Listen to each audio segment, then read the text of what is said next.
everyone, and welcome to the Sleepers of Silveridge into the Hoard. Thank you for joining us for an evening of Dungeons and Dragons. I am Natalie. I will be your Dungeon Master for this evening, and we are thrilled to be streaming at twitch.tv/RollTogetherRPG. Before we begin, this stream will run for about 3 hours, and it is likely to contain body horror, psychological horror, and gore. If those are the kind of things you want to avoid, or if you're not sure about other things that you might like to avoid, you can check out !safety in chat to see the content warnings document and check out, oh, I need to avoid that, or no, I'm all good. And you can also check out some of the other safety tools we use in play, like the TTRPG safety toolkit. It's great. Check it out. For those of you who are new to Dungeons and Dragons, everyone here plays fantasy characters in a fantasy universe. The 5 players arrayed around me each have their own unique character with sheets that tell them who they are, what they can do, and what dice to roll. And they'll mostly be rolling one of these, a 20-sided dice, a d20. And they'll roll it to see if they succeed in what they're trying to do. A 20 is very good, a 1 is very bad. And whilst they play their characters, everything else in said fantasy universe is played by me. I played the people, the monsters, the weather patterns, horrific nightmare dragons, you name it. And between me describing the world and the story, and the players describing what they want to do, and some dice rolls to keep things unpredictable for all of us, we will tell a story. Now let's meet our players, because this is just a one-shot. We don't have all the fancy pre-recorded things, so I'm going to ask you to introduce yourself and your character. These are returning characters, because this is part 2 of a one-shot, because I can control time. Let's go and remember who everyone is playing in this sequel. Let's start with Chrissy. Oh, hi. I'm Chrissy.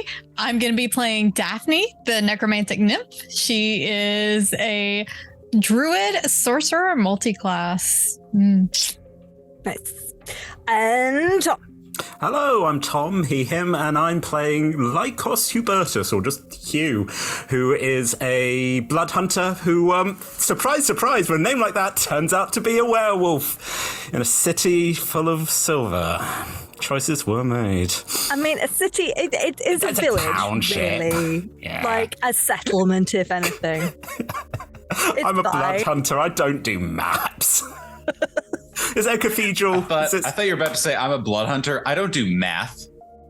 It's true, arithmetic. That's some paladin nonsense, and I'm staying right away from that. Not any paladin I've ever built. Yeah.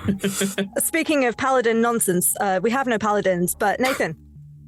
Hi, everyone. I'm your not paladin, Nathan. I will be playing your not paladin, Gar Graveproffer, who is a very large, very intimidating, very scary, very serious, very definitely non-ironically edgy monk who just goes around eating people's souls. No problem. No big deal. Cheery. We're definitely the good guys here. Josh. Hello there, I'm Josh. I go by he, him pronouns. I am playing Razakil, a high elf bard who hides in barrels. Famously, yes. Yeah. And finally, Lola.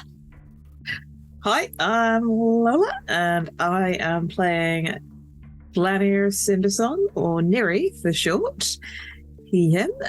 My pronouns are they, though. And yeah, Neri is just like a halfling cleric that is just like I do really good beer and ale and so, and I guess I occasionally cast shit, but yeah. Nice. Before we kick things off properly, let's have a little word from our wonderful sponsors. We are delighted to be sponsored by Hero Forge. Hero Forge offers fully customizable tabletop minis with dozens of fantasy species and thousands of parts to choose from. You can see all of the minis that we designed for this stream in the overlay, and they animate when we enter the combat, so look out for that. Hero Forge are fantastic, so do check out the Pro membership where you can get premium access to features ahead of time, and beta access to things, and all sorts of cool stuff that just makes your life a lot easier. And you can check them out at heroforge.com. We are delighted to be sponsored by Ultra Pro. They make accessories for D&D, Magic the Gathering, and more. My favourite part of the collection are their figurines of adorable power. Here is their gazer. They also make other things such as deck boxes if you play Magic the Gathering. You can find all of Ultra Pro stuff at ultrapro.com. Hey friends, check out our new sponsor, Phoenix Dice, for a carefully curated menagerie of click-clack math rocks for your delectation. Check out their entire selection at phoenixdice.com, and just so you know, Phoenix Dice are all about living gloriously in the worlds of tabletop games and sustainably in this one, which means their dice are working to be recycled, their packaging is recycled, the dice are made of sustainable materials. It's all great stuff. You should definitely get involved. You can also join us today in chat with a chance to be in a raffle and win some Phoenix Dice of your own. Just put !dice into chat and you'll be in with a chance to win. We are proud to be sponsored by Alchemy RPG. Reimagine your gaming experience with Alchemy.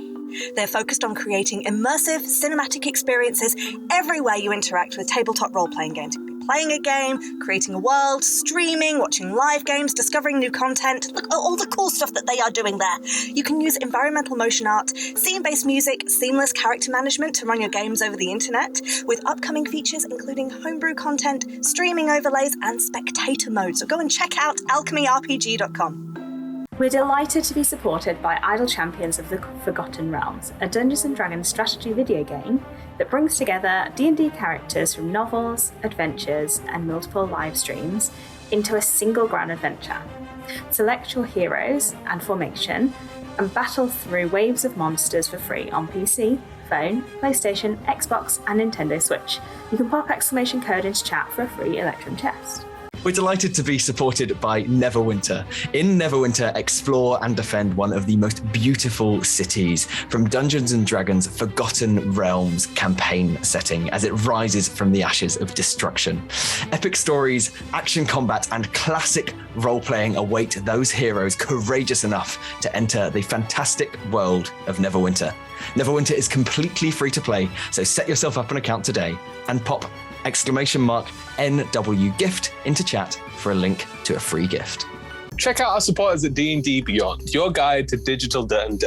Make character sheets online, share them in a campaign, and track all of those tasty little stats in one easy place. You can use the Beyond app to track your characters on the go. You can also use their encounter tracker and archive monsters to run any smooth combat thing. You know what I'm saying. You're a DM. You've done this before. You know D&D Beyond is the place to go. You can also check out our character sheets with an ! characters in Twitch chat below. Check out our wonderful supporters, Elderwood Academy, who make beautiful bespoke gaming-themed gear, including hex chest dice boxes, spellbook deck boxes disguised as bespoke ancient arcane tomes, and scroll and codex dice tower and rolling tray pairings. Make your own with their online designer at elderwoodacademy.com. This stream will run for 3 hours, and there will be a roughly 5 to 10 minute break somewhere near the middle. We run shows on Monday, Tuesday, and Friday at 6 p.m. Greenwich Meridian / British Summertime, which is 10 a.m. Pacific Time, 1 p.m. Eastern Standard Time, 7 p.m. in mainland Europe, and 2 a.m. Tuesday morning in Japan and parts of Australia. On Mondays and Tuesdays, we run TTRPG streams for 3 hours. And on Fridays, we run our talk show, Talk Together, for 1 hour. Our TTRPG streams can be one-shots, 4, 6, 8, or 12 weeks long. You can always find our latest schedule at twitch.tv/rolltogetherrpg/schedule. We are Roll Together RPG on all socials, so find us on Twitter, Instagram, Facebook, and even TikTok. Links in chat.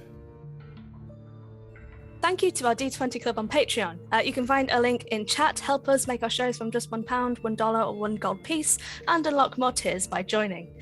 Our D20 Club are fab. They've created a fan Discord for us. They've also made a wiki page for Roll Together. You can find that at rolltogether.fandom.com. Welcome to our podcast listeners. If you also would like to listen to us via podcast, you can search Roll Together RPG on your favourite podcast provider. If we're not there, let us know and we will add ourselves to that list. By Finally, we play with a diverse group of players who play a diverse set of characters with wide-ranging sexual and gender identities. Our tables are trans and GNC positive, and we encourage and champion trans and GNC players and characters in our games. The DM and players may portray characters that are of a different gender to their own, and we aim to avoid misgendering, but acknowledge that it does happen, and we have a company policy in place for correcting people on pronouns. If we miss an instance of misgendering, we are open to being corrected, so please just let us know if you think one has been missed. And now, let us begin.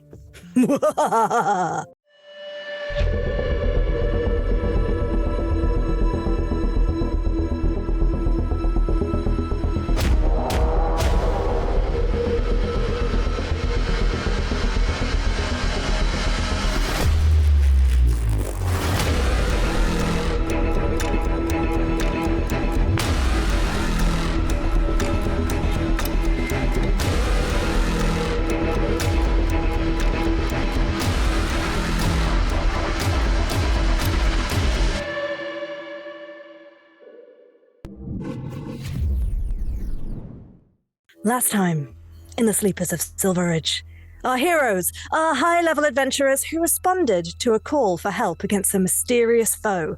The village of Silveridge lay high in the mountains and was, until recently, an important trading stop-off at the start of the mountain pass through to the east of Faerun. That is, until the dragon came. The team arrived to find the village already in ruins, with the villagers either fled, dead, or mysteriously sleeping and unwakeable.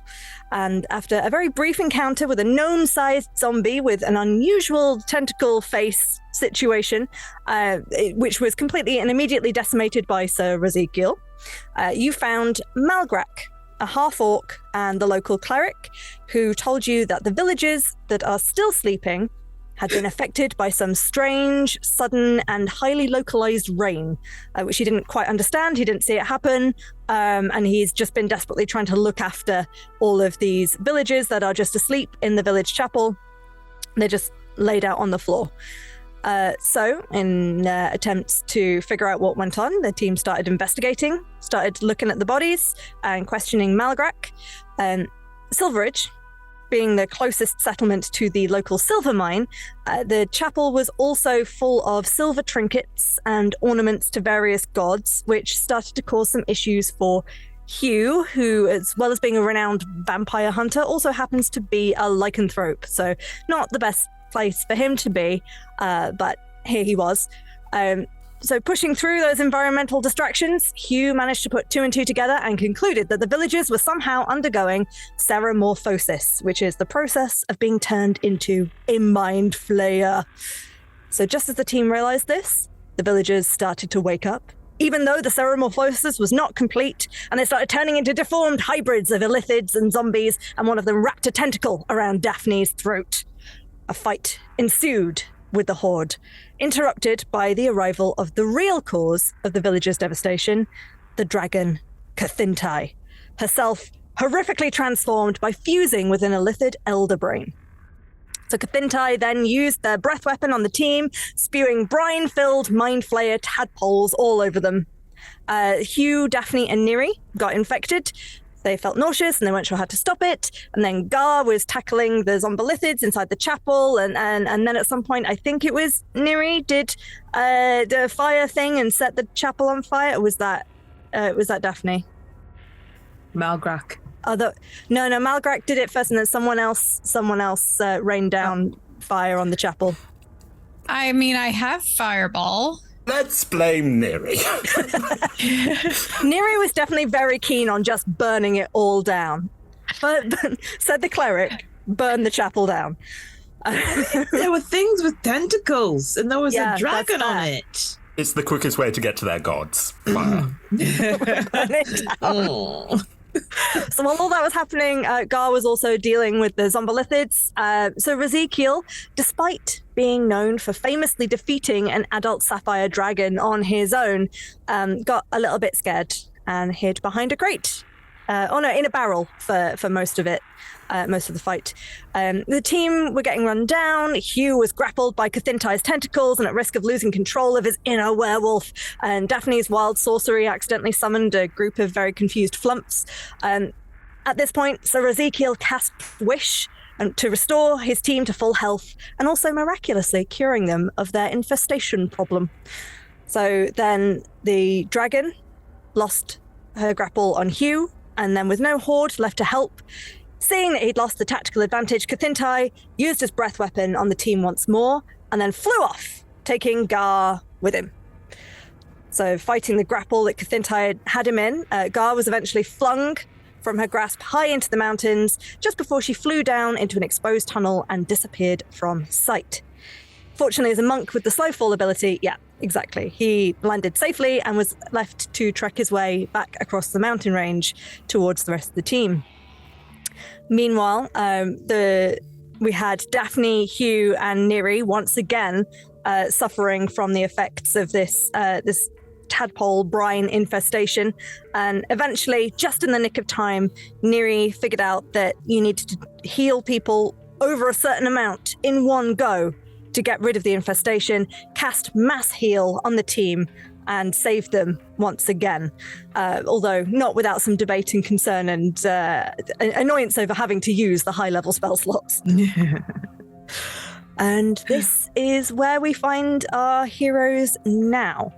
So there's a couple of bits of business I need to go through before we properly get started. So Razekiel, it was a rather clutch moment, but you did cast Wish to save everyone in the last game. I'm a relatively new DM. I've never cast nor had anyone cast Wish in a game that I have been involved in before, so I did not read it through properly. So actually, it turns out there's a little catch to casting Wish, is there not? So basically, the point is you can use it to cast any spell of 8th level or lower, just fine. But if you use it to cast anything else or do any other effect, then we have to do a little roll to see whether you can ever cast Wish again. Josh, could you please roll me a D100? I'd also like to point out as well that my strength goes down to 3. I was going to get to that, but yeah. I misread that to start off with because I thought it said my strength goes down by 2d4. My strength is 7. Yeah, your strength goes down to 3 for 2d4 days. Oh. I don't need my strength, but I'm not going to look when I roll this. I need to because I need to tell you the roll. You do. You just leave it. You're like, oh. Just leave it. I rolled it. Don't worry about it. Yeah. That is a 68. 68. You are fine. You can still cast it. You. That being said, though, as the rest of the team the dragon has flown away and the rest of you are looking around and taking in the scene, you do notice Sir Raz is looking considerably drained behind his barrel. You okay back there, old man? I feel like I've had my strength drained from me.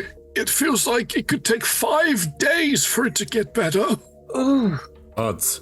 I don't know where that number came from, but... Well, at least you haven't got a stomach full of tentacle creatures. Do you need to go sit in the cart or something? Well, I've got my walking stick, so I'll use that, but I would like to go sit down. Where is the cart? I think we put it behind that build. Someone should probably check on the horses. Daphne didn't throw the cart at the dragon, did she? Not this time, no. Oh, that's good. Yes, I'll go sit in the cart. Okay. So, whilst the rest of you are recalibrating and gathering, and Sir Ezekiel is having a little sit down, Gar, you were carried by the dragon towards their lair, but as you refused to give up and you were fighting and causing a ruckus the entire way, eventually Cathintai got bored, frustrated, couldn't be dealing with it. How dare. Too much energy, and just flung you away. So you are in the mountains. You did, as you were slow falling, see Cathintai scoot down into a hole in the mountainside. So you have a pretty good idea of where they were headed. Could you please Actually, no, you don't need to do a roll. You can if you like. You have the feeling, though. It's not just that you've seen where Cathintai was headed. You feel connected to her in a way that you were perhaps not expecting. And you hear in your head, "Follow me."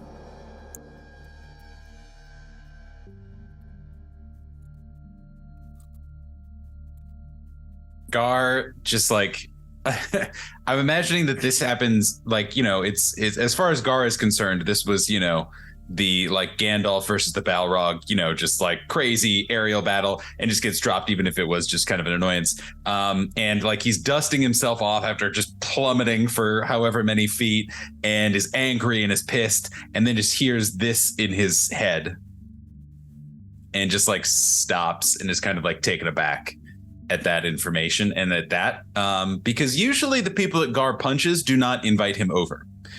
Usually the opposite, in fact. And he kind of takes a moment to gather himself, dust off his robes and his armor and such, make sure he has the Staff of Fate, and just kind of like pauses and then looks up, says, I have no idea where I am. And then just starts walking in what he hopes is the right direction back to Silveridge. All right, okay. Did you say that in your head or just out loud to yourself?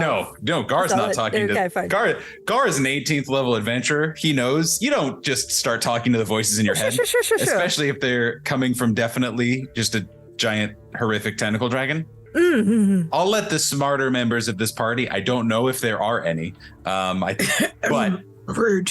We'll group think it and try to figure it out. Uh-huh. Okay, do you want to make me a history check to see if you remember the way back?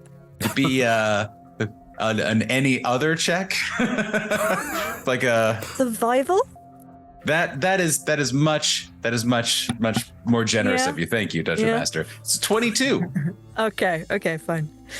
I will allow it. It takes you a little while, because, like I said, you were disorientated.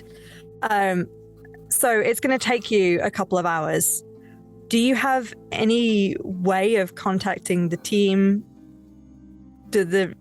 So here, I don't know, and I didn't go all the way into it, but just for the sake of, so I still have, I think, enough key points left to kind of just like, after Gar thinks he has a good idea of where he's maybe supposed to go, but is still very preoccupied with a voice in his head, and is also like, I got lost that one other time, and it took them 3 days to find me, and I can't do that again. And so he just kind of sits down and kind of like stills himself and stills his mind as much as possible, knowing that there might be a voice or a presence lurking inside of it, and casts the spell Astral Projection. And you guys can see, and again, this is for fun flavor as opposed to anything else, but you see the kind of the spirit of this large, very intimidating. I need to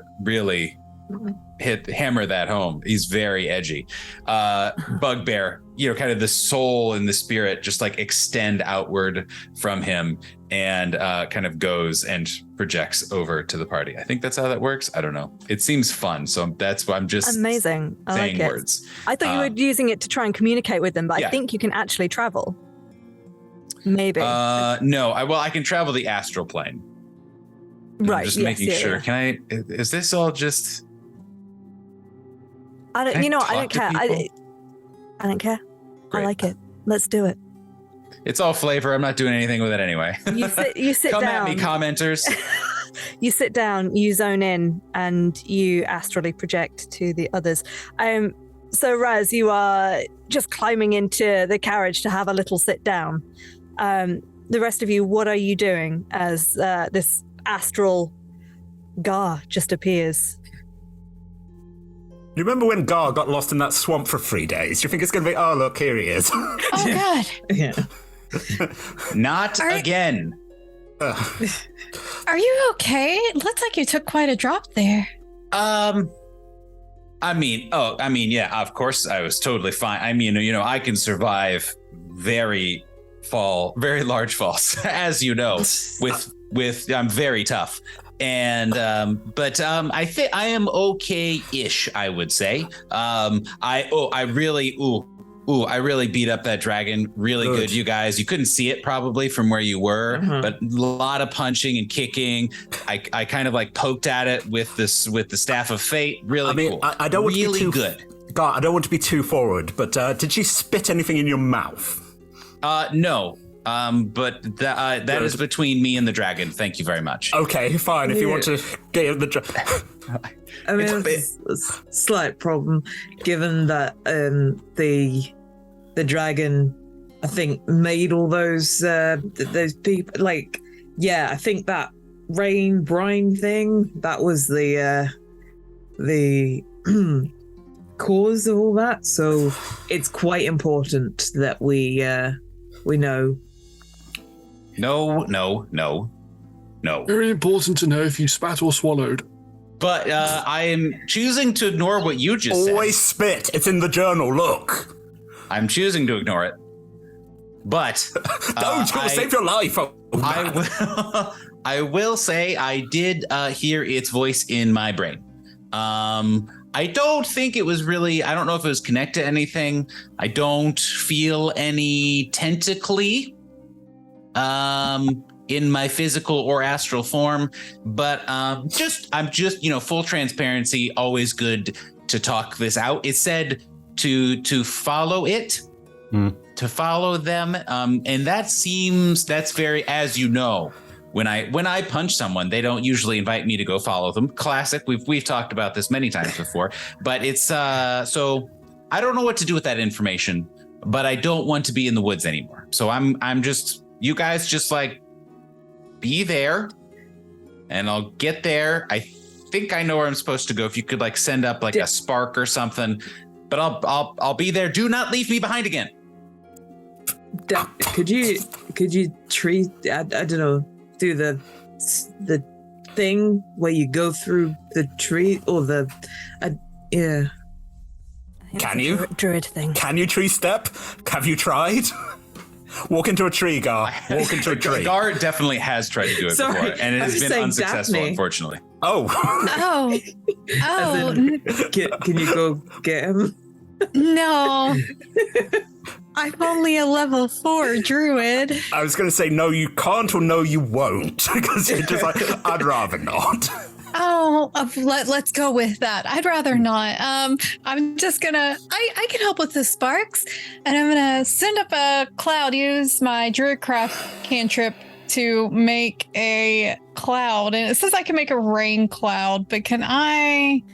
It's still raining. Oh, for God's sake. Can I? It says I can make snow, actually. So can I make snow just falling over us? Is it actual snow, or does it just look like snow? Or have you just It says made falling things fall? snowflakes for snow. Oh, great. Lovely. Have you In turned addition the to everything else you tadpoles know are into cold. I think I'm going to go in the carriage. Yeah, smart. This wet business. Okay, but don't leave in the carriage. Stay in the carriage. I will be at the carriage shortly. Do stop. Okay, just I need to go. And you see the astral projections start to like retreat. Like, you have to promise me. I'm on the way, please. Like, maybe perhaps you're on our way, sort of. We can come closer to you. No. Find a tree. We'll come get you. I don't trust you. Can we see the projection going away? Can we see it? Gar was carried in the opposite direction to where your homestead is. Oh, that's a shame. If he'd stuck around a little bit longer and described the location he was at, I could have teleported us to him. There's many things we could have done. Now can't do that.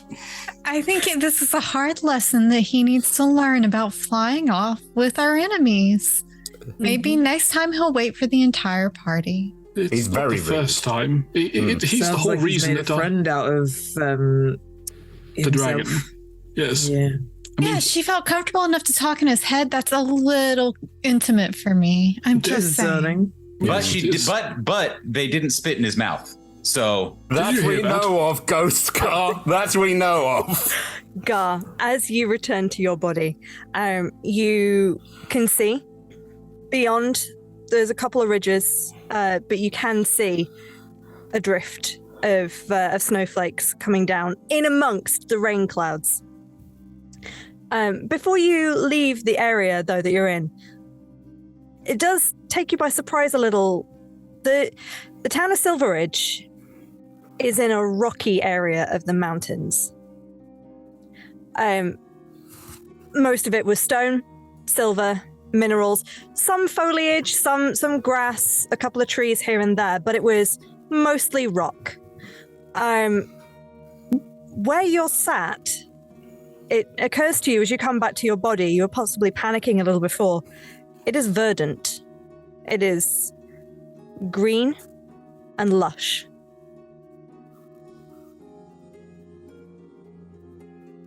I'll just leave that with you. Do you make your way back towards the snow clouds? Oh, he's going quickly. Okay. Because well, again, you take a moment to go. Sometimes these people will just, 15 minutes later be like, well, we've been in the carriage for a little while. Why aren't we going? We should go ahead and go. We were being chased by a hag in the swamp. We needed to get out of there. is not going to risk it. As you run away, you feel like the presence is sort of still with you in your head. And as you get close to the town, it does feel like it's getting a little fainter. And you just hear in your head, a shame. And that's it. As you round the corner, you see the chapel ahead of you, the ruins of, still smoking a little bit from the fiery destruction. You turn around the switchback in time to see the rest of your party. What have you been doing? It's been a couple of hours for Gar to get back, but you know he's on his way. Daphne, have you been stood there doing the snow the whole time? Oh, bless you. That's very kind. It's a little cantrip. I just have to keep doing it every 6 seconds. Just... My arm's getting so tired. Oh my God, he walks so slow. I've sat down so she can rest her arm on my head while I'm writing in the journal. Thank you, Hugh. You're welcome. Very good. Whilst this is happening, Malgrak, the orc cleric that was helping you, has been sort of pottering around the ruins a little bit, just double checking that all of the villagers that had turned are definitely dead, and they are. None of them are stirring, and will eventually come to you and say, "Well, what is the plan now? You're going to defeat it, right?" That is what you hired us to do, and that is the right thing to do. Save the rest of the... I mean, the villagers are gone. There is nothing left for me here now, but people will still need to use this town. We will need to rebuild. And who knows if it may strike again. What even was that thing? Well, you tell me. You are much more experienced adventurers than I. It looked like some kind of dragon. I've not seen or ever heard of a creature like that before.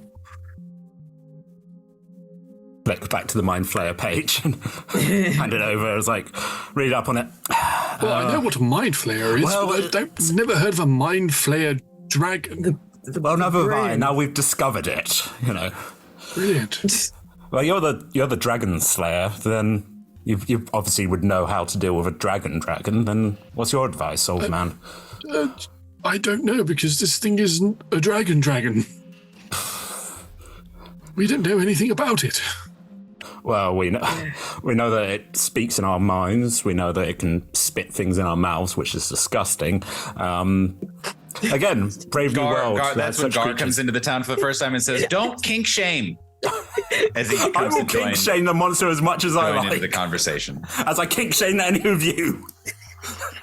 I see your post. I know what scrolls you subscribe to. Why am I smoking? It's terrible for my health. You need to stop smoking that silver tobacco. As soon Blood as just trickles out of my mouth. It's like, I like the pain, and that's my kink. Neri. Neri, help. As soon as Neri sees Gar coming around the corner, he's like, Bask and I've forgotten what the other horse's name is. Crunches and Basks. Yeah, Crunches on leaves and Basks and sunbeams. Yeah, I'm like, oh, as a joke, I'm just like, oh, let's go. Like I'm on the top of the edge. The horse is like, I'm just like start trotting away. Gar is very fast though. Okay, so definitely we have to run. Wait. Okay, coming. Malgrak is there just being like, you did not answer my question. What you're leaving? What is happening? We're going We'll figure it out to get a book. And then we'll go find it. Why are you shouting it like you're moving further away at a really fast pace? They're right there.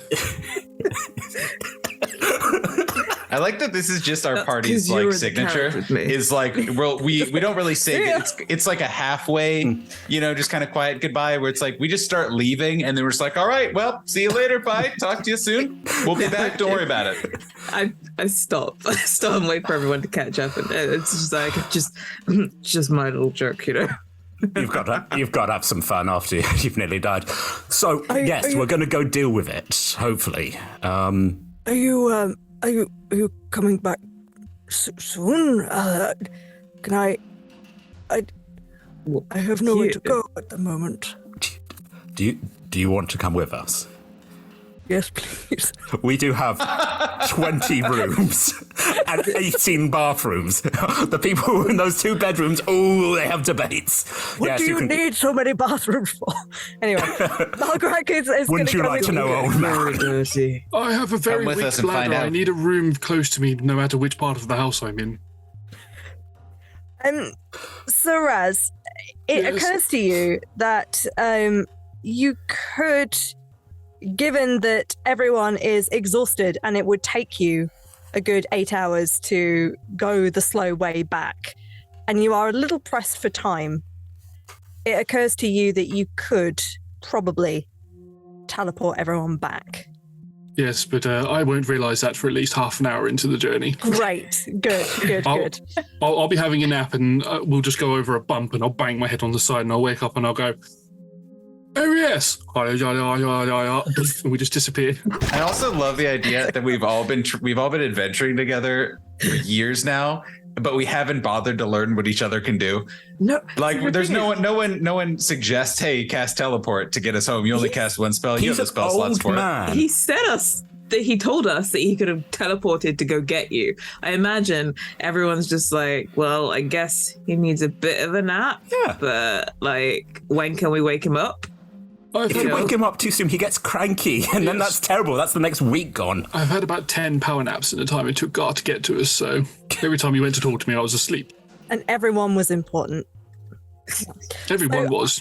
I'm gonna be generous and assume that you have a teleportation circle outside your stronghold, so you can safely teleport the 6 of you plus 2 horses and a carriage. Why not?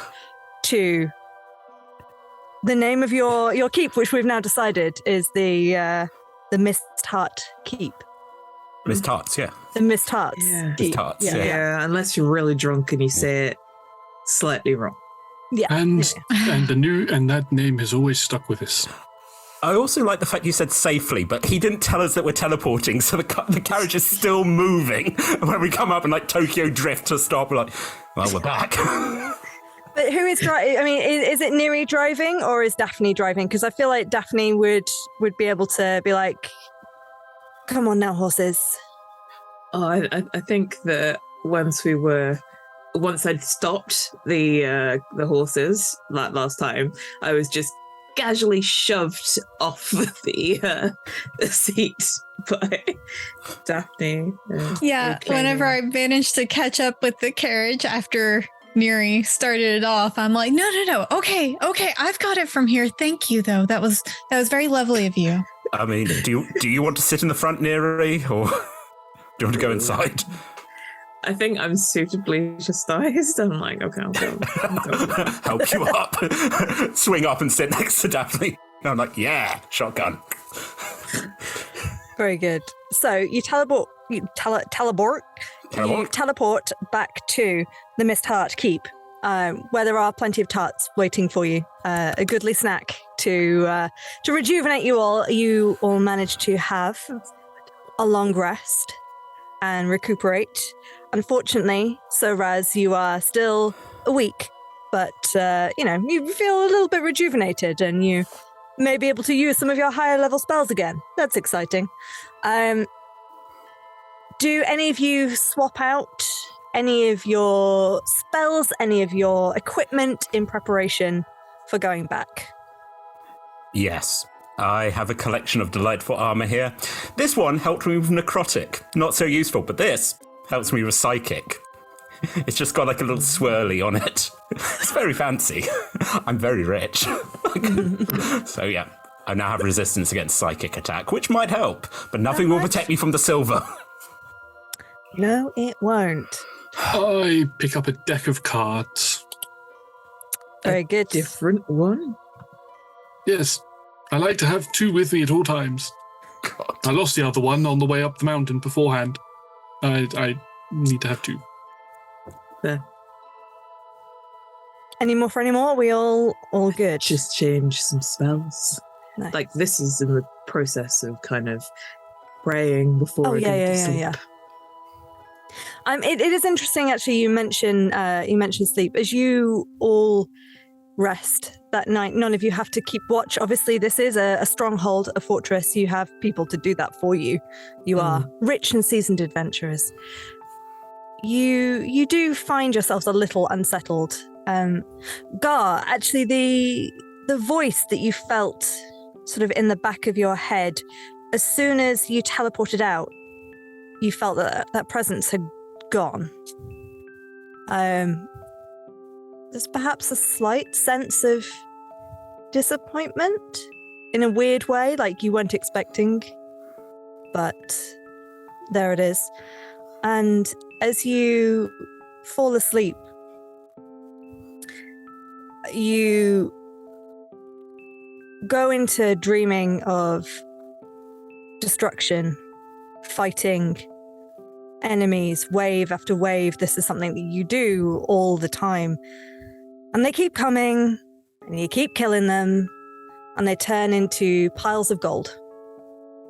Each creature, each monster you fight just turns into a pile of gold, and it keeps going and going and going until you are just surrounded with nothing but cold, silent money that sits there doing nothing. One of Gar's favorite dreams. Mm-hmm.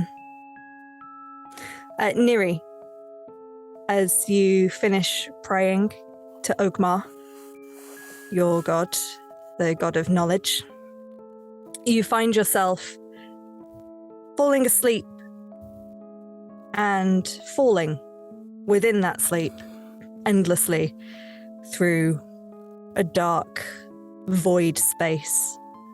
A reminder of that time where you were sent to fight all the void wraiths. And that feeling of the one thing that you truly could never possibly learn.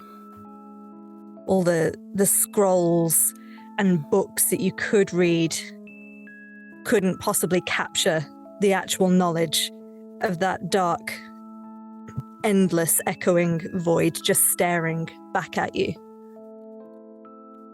So Ezekiel, as you sleep You find yourself in a cage, watching your friends being destroyed while you are helpless to do anything about it. You can't physically break free of the cage. You find yourself trying to form the words of spells in your mouth, but your tongue refuses to move out of fear.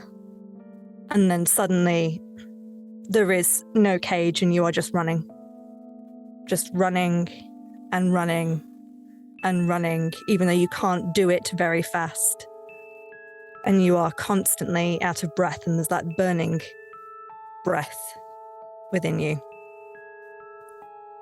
Daphne, as you sleep, you are back in your glade, your wonderful verdant glade, green tree that you are connected to, but as you reach out to touch it, it starts rotting, and everything just crumbles and turns to darkness and withers away.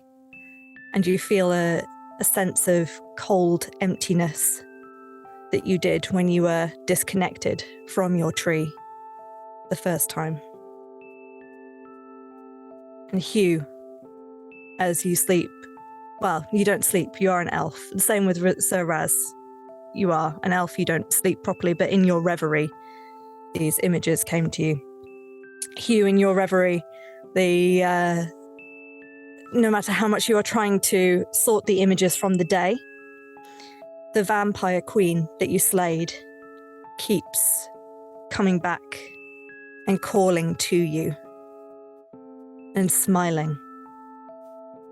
And then, unbidden, disruptively, you keep getting images of a wolf in its cage. But it's not being held captive by someone else.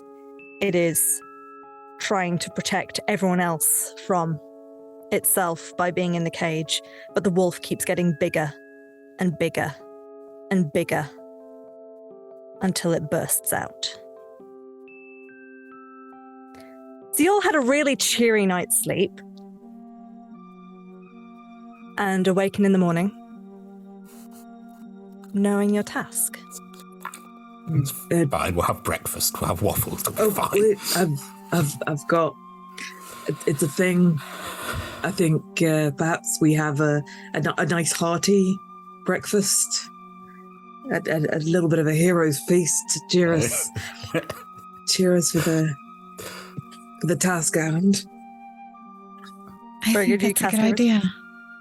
Mm-hmm. What does your hero's feast look like?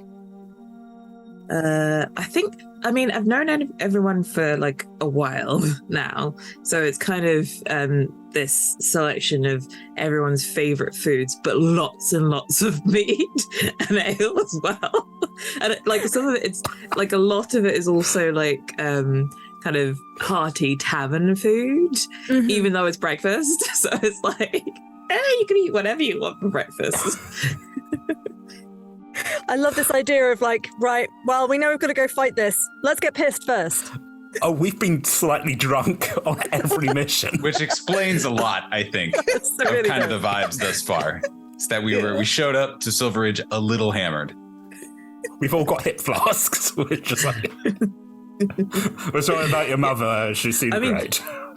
Not everyone has to drink all of the mead and the ale and all of that, but it's just it's something that Neri can't help but provide. It's the whole hospitality thing, and yeah. He absolutely must. Sorry, George. Yes, I was just saying, my cane is my sword, but the hilt part of the sword part sort of opens out, and it's a flask. So every now and then you'll see me with my walking stick, and I'll do that to take a swig. And it's normally the ale that Neri makes. Very nice. Very nice. Do any of you spitting it out? Haven't any forgotten. Of you discuss anything before you continue on? You will just sit there in complete silence, like, nope, don't need to share anything with anyone else. It's fine. You know, when you've been adventuring together for as long as we have, what more is there to share? You know, We know the things. We've all been drunk over breakfast together before, you know. We're also not that small talky a group, you know, just... You don't really get drunk. I mean, all of the food kind of sops it up at the same time. It's not like you're getting really drunk. Challenge accepted. I woke up, I pulled my neck in the night.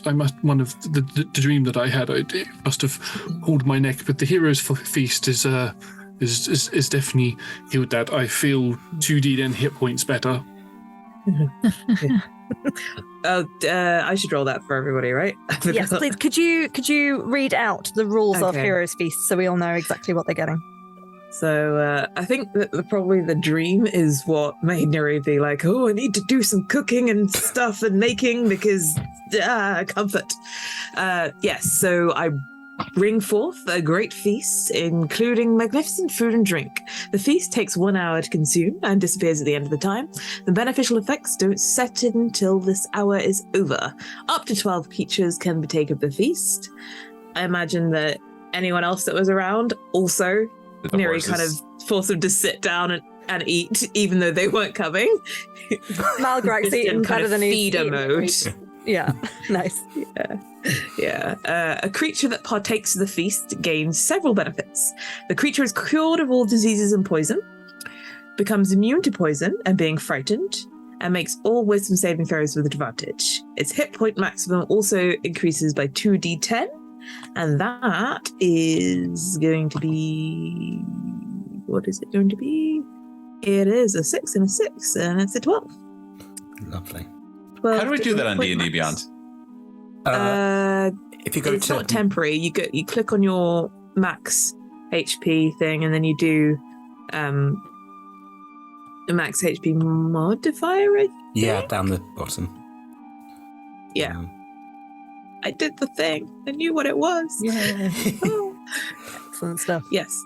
Going back to the spell, now that I've clicked off it for rolling purposes for things. You also gain the same number of hit points, and these benefits last for 20. We have 24 hours to find them. Very good. The key one there is so you've got advantage on all wisdom saves and immune to being frightened, Raz. Which technically everyone else would have still been immune if you'd have gone within 24 hours, which you are likely to have, apart from Sir Ezekiel. So there you go. That's good. Well, I mean, we slept for 8. You faffed around for maybe 3 hours max. We had to wait on Gar. Yeah. So it's probably been you still would have had 13 hours. Yeah. But it's good. It's good to know you've got a whole 24 now. And I think over this Hero's Feast, Gar has been in between mouthfuls of food and drink, has been just painstakingly, probably ineffectually, but thoroughly trying to explain, describe the location of the cave and of the place where I saw the dragon dive underground to Sir Raz, just to kind of give, it's up to him to decide whether it's enough information to risk a teleportation there. But Gar is, and it's kind of over in this direction-y kind of thing. And then I remember there's this one specific rock that kind of is a little pointy kind of right at the top of it. I don't know if that's helpful, but it's trying to give as much detail as possible. I quietly lean into Raz and go, my brand's still in effect. It's literally that direction. Just put that on there. North by northeast. Why am I smoking again? This is terrible. It looks like I've not been paying any attention to Gar at all during the entire time that he's been explaining everything to me. And once Gar finishes explaining, you just see my hand on a large piece of paper, and I just sort of flick it a bit. And I go, does it look like this? And I present in front of him an exact sort of image of what he's described, because I'm very good at art. And is this how it looks? I even added the extra pointy rock you spoke about. I actually don't even remember if that's exactly how it looks, but I'm choosing to believe that that's how it looks because it is such a good piece of art. Well done. Oh, well, I was hoping I would get a yes out of that because I'm going to use this to teleport us there. Okay, yeah, sure. Right, I have every faith now. Oh, God. No, not allowed. You're great. You're a great artist and you're a great magic guy. That's what Gar was saying. Gar was saying, based off of what I described, yes, that is a great piece of art. Whether or not it's actually, if I remember it correctly, I'm not Eat willing your to commit to sausages, that. Gar. Neri, is it too late for me to start praying to your god? It's never too late, but I mean, no, it's never too late. Okay. He'll approve. I mean, you could pray to my god if you like. You could pray Pray to to me. them all. Yeah. Does Doesn't your god hurt. have anything to do with knowledge or survival or nature or? Ripped his eyes out when he fought Kalemvor, but Great. Wow. That's very edgelordy. thank you. If there was a campaign to fight Kalemvor, I'm right there. Yeah, okay. No, that yes. could never happen. Absolutely not. And I'll put my pencils and everything away, and my hands are very visibly shaking, and I sort of stumble in my chair a bit and grab my staff. I'm ready to head out whenever everybody else is. I think it would be good to get... I need to prepare the spell, of course. It would be good to go from the teleportation circle.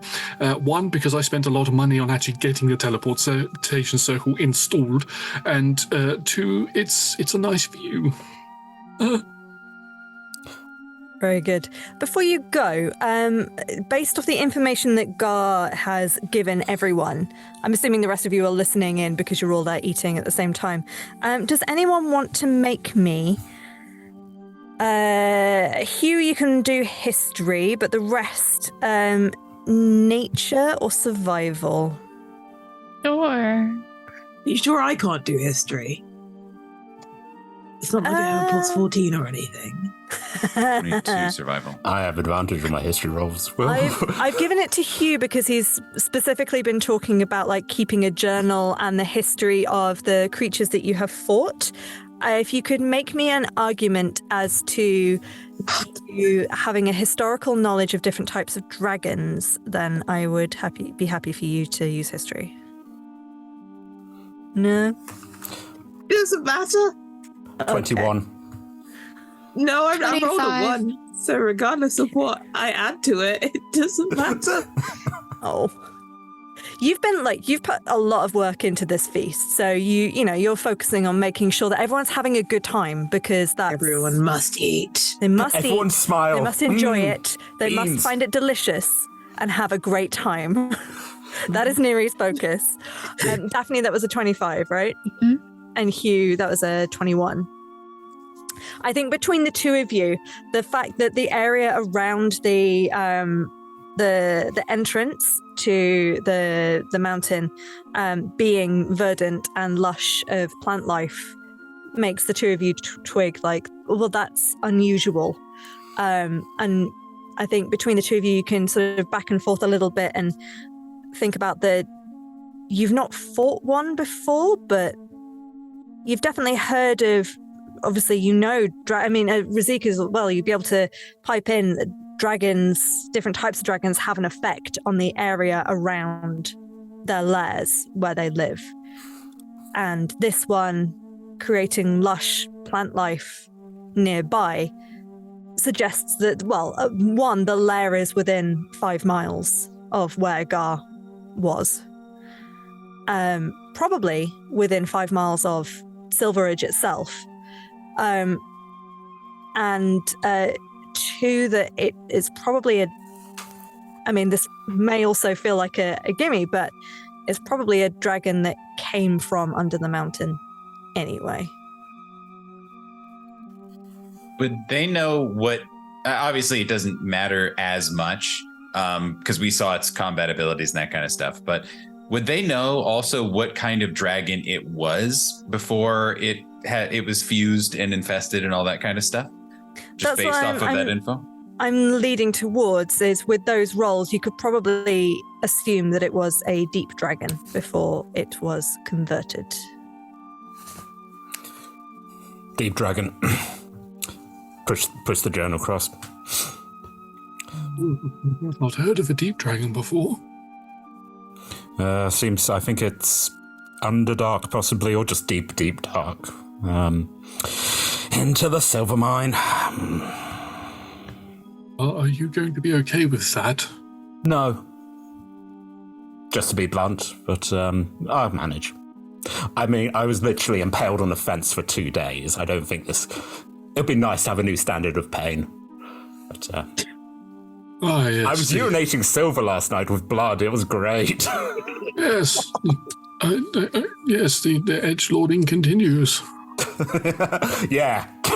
Stare at Gar. Yeah. Gar's like, yeah, so edgy. Ugh. As he adjusts the necklace of skulls he has around his neck. I'm going to turn around to the table and I'm going to take some heart-shaped tarts and I'm going to put them in my bag. They'll get the ones from the kitchen. Yes. Instead of these ones will disappear. Oh. Bring the tin. I like to think that in addition to the hero's feast, you have like a tart chef whose their sole purpose at the Miss Tart Keep is to just make you different types of tarts. We didn't even recruit him. He just came. He was called. Yeah. There's been a couple of times where I've done that, where Neri's done a hero's feast and I've put some of the food in my bag. We've travelled for a little bit, the food's disappeared, and I've instantly assumed that Gar is the one that's eaten it. As I said, cranky old man going, well, I was looking forward to that. Yes. Well, it's going to be my tea. That I told you then. I'm not telling you that it disappeared. With the acquisition of the tarts, are you all ready to go? Yes. No. Are we walking? How far away is the mountain from this? I assume we're not taking the horses. We're teleporting. Right? I know we're teleporting, but we need to get into... the point where Gar fell, is it literally just by the lair? Going from the description that Gar's given, he saw the creature fly into this deep mountainous hole. So that's where I'm going to try and get us to get to. Dues. So don't bring the horses then. But it would be a good idea to take extra traveling equipment just in case I'm a little bit off on my calculations. Yeah, how are we getting back as well? We walking? Can you do the teleporting thing more than once a day? Oh, it's all going to depend on how much of my magical energy I use in the fight against the creature itself. If I don't use that much, then like I did in the last fight, then I would, and yes. Like, I'm not that nostalgic for walking. Like, all the way back. I know. If we survive, we could always just stay in the area, the area where the Hoard is. We could just sleep there and then come back in a day or two. It's not a big deal. Pietro, if we're not back in 4 days, send someone to come get us with a cart, okay? You're the best pastry chef. What happened to the earlier days of us adventuring where we had to walk everywhere? Just because I have access to this high level of magic now doesn't mean you can abuse it. Oh, all I am is your teleport bitch. No, you also do wish, and we're very grateful. I do also do wish as well. I'm joking, Neri, by the way. Gar is literally standing on the teleport circle, just waiting for everyone to get over there. Come on now, It's Tim. just been like, guys, we drew the picture. Let's get punching. Okay. So, Ezekiel, can you please roll me a D100 to teleport somewhere you have not been? Oh, yes, this is a good point. We get smashed into the mountain. Nice short episode. I'm hoping that the drawing helps. The drawing helps, for sure. That is an 11. What's an 11? Let me bad? just... I'm just checking the definitions. Description is a place whose location and appearance you know through someone else's description, perhaps from a map. Okay, so you teleport the group. You're all standing in the teleportation circle. So Raz does his thing. What does it look like when you cast teleport? I've just looked at the table and I'm not happy. As I cast the spell, it's the teleportation circle itself begins to glow a very orange color, and then as the spell itself finishes and like this light emanates from below and sort of engulfs us in light. It turns to a golden yellow hue, and then we just go and disappear. Amazing. As this golden yellow light envelops you, you will feel a slight warmth and then a sudden chill as you realize you are about 60 feet up in the air above where Gar had described, and you all fall. Please. Oh, I described it. I described the bird's eye vision before I fell. Oh, and then just be all Looney Tunes. The shouting is we don't deserve to live. Damn it, Rose! But Daphne, Gar very softly floats down. No, that was just like a panic. Shit. I turn into a wolf. Can anyone remember off the top of their head before I have to look it up what falling damage I need to roll? I think it's 5d6 for 60 feet because I think the first 10 feet are free. I think, and then it's a d6 every 10 feet after. Are we? Is there any trees that I'm falling past? Yeah, there's a tree. Okay, I'm gonna cast like entangle and have like vines shooting out of trees to grasp me and set me down gently. Just you or anyone else? Well, I mean, if everybody's like falling, no, it'll just be like a giant spider web that catches as many people as you'll allow. Okay, read me into how big an area does entangle cover? 20-foot square. Okay, well, you were all within the same teleportation circle. So Okay, I'm going to assume that's within 20 feet. So Cool. so I'm assuming you're going to be able to, grab everyone. It's a little, so the vines are coming out of the tree. So apparently it has to come from the ground, but we'll say they kind of spout up and catch us before they actually like. It's like a little trampoline that catches us. Sure. Yeah, I like that. That's fun. So the vines shoot up out of the earth, and you all sort of bounce off them. I'm going to reduce that then. I'm going to say you all take 10 bludgeoning damage as you sort of scramble. I mean, Gar, you fall because I have resistance to bludgeoning when I'm a wolf. So, are you a wolf right now? I panicked, yelled, "I'm a wolf!" as we were falling. Yeah, just sort of Out loud, like in What We Do in the Shadows, where you see where Laszlo screams out "bat" as he literally. changes. I'm still falling. I'm like, wolf. And I'm not I've decided at this moment I'm not a werewolf. I'm just a full-on wolf. Just like. Amazing. Okay, so the rest of you only take 10 instead, and then Hugh, that's halved again. Razakil, what the shit? I did say it might be a little bit off. I'm sorry. I mean, at least we're right where the entrance is and not like 10 miles that way. That's happened before. If you weren't so old, I would use these vines to strangle you. And I just slowly let us down to the ground.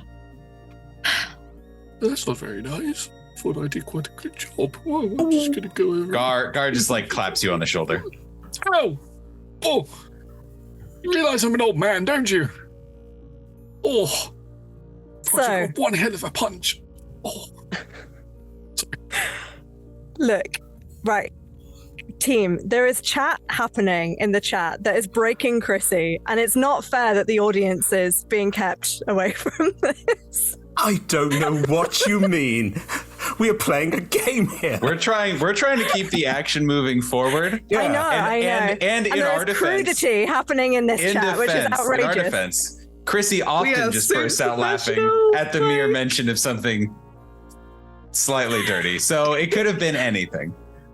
She could be thinking about spitting again. We don't know. See, look at her. There was choking damage referenced. We're going to move on, okay? You find the entrance to the mine.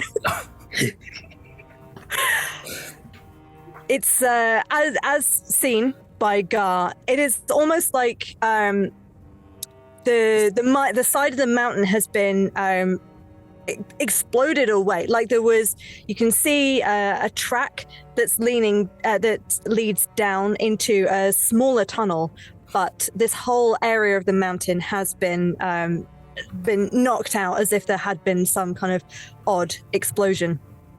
But there is a very obvious minecart trail to follow down. Do you go in? Gar, so first, I'm curious. So Gar, kind of as soon as we snapped back and made sure no one had been smushed by fall damage, does Gar or anyone else, do they get that, like, the voice in their head or anything like that at this point, or any sense of being watched or anything along those lines? Make me an insight? Yeah. Give me an Insight. in check. One of the in skills. There's a couple of them. Choose Give me an one. in skill. Give me an insight. 22. Great. Is anyone else actively checking? I've still got my direction thing. So is can I? So is that insight again? Did you say or? Yes. Yeah. We ever find out what the dragon's name actually was? Or You did hear the Hoard previously when it rose said, "Join the Hoard of Cathintai." oh, I have something I'd like to do, but I'll let the rolls get out the way. I'll let the rolls be sorted first. Sure. Yeah. So with a 21 and what was that, Hugh? 22. 22. Oh, sorry. That would be a 13 now, but I'm a wolf. Who knows why, though? I'm a wolf. Gar, you feel... Okay. Yeah, I think, Neri, you don't really notice anything. Hugh, you're being a wolf. Gar, you don't feel the presence in the same way. But there is that niggling at the back of your head. Yeah, Gar, I think as we're approaching is keeping everyone, is just like being very quiet and very conscious and trying to quiet his own mind and try to turn down his own mind's volume to see if there's any static there, basically, and is trying to get other people to be aware of it, and just talking a little bit out loud, just so that people are, especially with the Heroes Feast, I'd imagine, are as clear-headed as they can be and trying to pay attention if anything shifts in their minds. So, Ezekiel, you were going to do a thing. Yes, well, from experience, when I fought the Sapphire Dragon, I had to get through its lair, and it was a honeycomb of different caverns, and it took us a long time to actually get to the lair itself. I have a particular spell that I can cast, but I can't cast it on First Dragon's lair.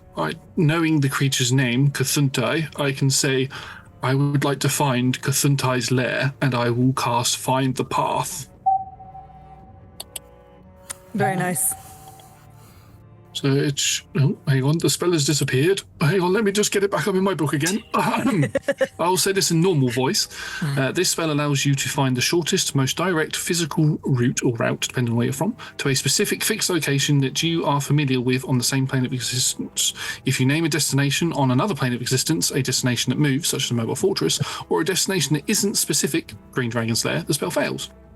For the duration, as long as you are on the same plane of existence as the destination, you know how far it is and in what direction it lies. While you are travelling there, whenever you are presented with a choice of paths along the way, you automatically determine which path is the shortest and most direct route, but not necessarily the safest to that destination. Amazing. Great stuff, yeah. So you instantly, I mean, it's it's easy enough to tell, like, it's down that track, but you get the sense that you will be able to find the quickest way through that. Neri, were you going to say something else before we move on? No. It was literally that I was like, did Gar look any different in the morning than he... Look like Gar. Okay. Yeah. No issues with feeling nauseous or anything? No, Look like sudden tentacle sprouting. No. No more than usual. Yeah. So you start to head into the silver mine. Now, it is an old mine, so most of the stuff near the top has been mined through. It's only after maybe about an hour or so's travel that Sir Ezekiel, expertly finding the way through this honeycomb of different. Oh, so the tracks, the cart tracks go that way, but actually no, we should go right. I can feel that is the quicker route. And then after about an hour, Hugh, you do start to feel a pressure. Also, my wolf form lasts for an hour, so just as I'm like, I feel weird, and then just pop back up and like, oh. Oh. I mean, it's unlimited, but I'm like, oh, woo. I just a nosebleed. I'm like, oh. Yeah. Oh. Hugh's bad day. You turn into your human form. And you hear a scuttling behind you. Can I make a perception check? Sure. Can it be a sniffing perception check? Sure. Thank you. That's the thing about this character. It's like, you get advantage if you smell it. Weird. And all the worst monsters are the ones that smell the worst too. So the ones you least want to smell. Although that's the thing, like when I'm dealing with the Fae, I'm like, there's a really nice smell, and you're over there. 21. Nice. Nothing there.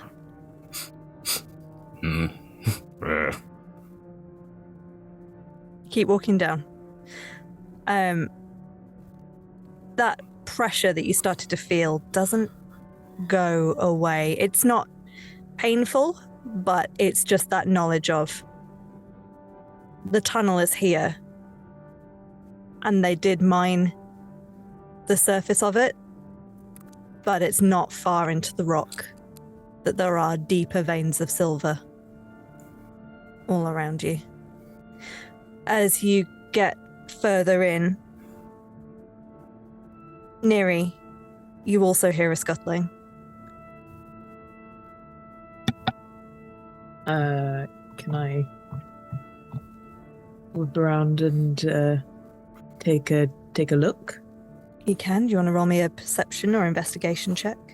I think it's got to be investigation.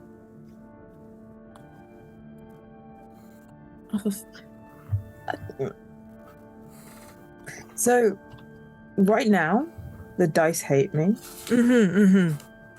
I keep rolling badly. What was that? I mean, okay, that's not bad, but it's a lot less than it's 15. That means I rolled a 7. This is what Sure. No, that's fine. Yeah, that's fine. So Neri turns around and he is staring around, and you are sure there's like stopping everyone. Like you are sure that there is something there. Did anyone else hear that? There's something here, but I didn't smell anything. We're probably. Is it? Is it something messing with our minds? Gar nods, but is very quiet, and then just kind of like takes a deep breath, kind of in a like, in like a yoga class where he's just trying to get like everyone take a deep breath, calm your minds, be focused, keep your wits about you, but just as all one breath, and then kind of nods at you guys. Neri's gonna take a swig of ale and continue on. I also take a swig from my hip flask. I can't say that I've noticed anything. Admittedly, I have been quite focused on keep maintaining this spell so we can find where we're going. Although I'm going to join in with the whole drinking. Hugh, do you know how far away we are? We are roughly. Looks to DM. You're not that much further. You think you probably only need another half an hour or so? If we keep following the path this way, we will be there in about 30 minutes, I reckon. I've still got the dragon. She's that way, approximately. As you continue further down, you start to see what was clearly mined tunnels starts to appear very gentle lights further down the tunnel, and as you get closer you realize they are phosphorescent mushrooms. They're starting to give off a little bioluminescence in different shades of greens and blues and pinks, and every so often one of you will just hear a behind you or off to the side, or did you hear a screech down the tunnel or not? It's hard to say, but it becomes more as you get further and deeper in, to the point where you eventually turn a corner, and ahead of you see a row of about 20 figures of varying different sizes, standing absolutely motionless until you get a little closer, at which point they part and you see beyond them a pool of water.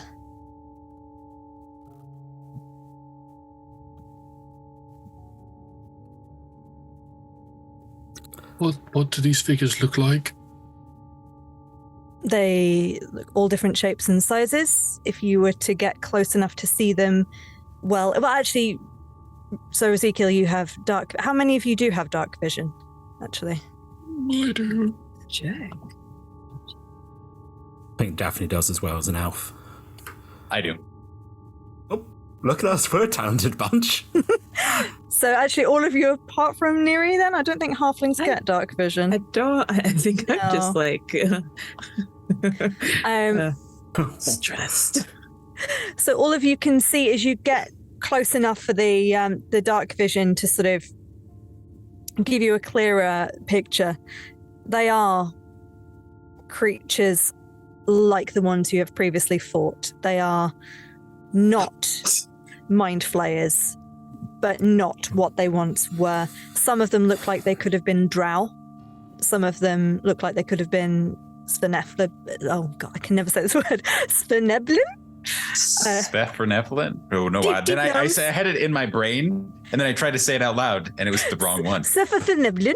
The deep gnomes. Snefneblin? Cephalopods. The Snurfs. And some of them look like they could have been Dwergar, but all with these tentacles coming out of their faces, their arms, their throats in some cases. And they're just standing there. But they've parted.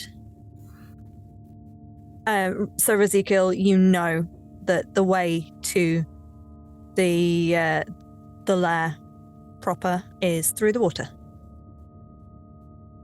We need to go through this water in order to get to the lair.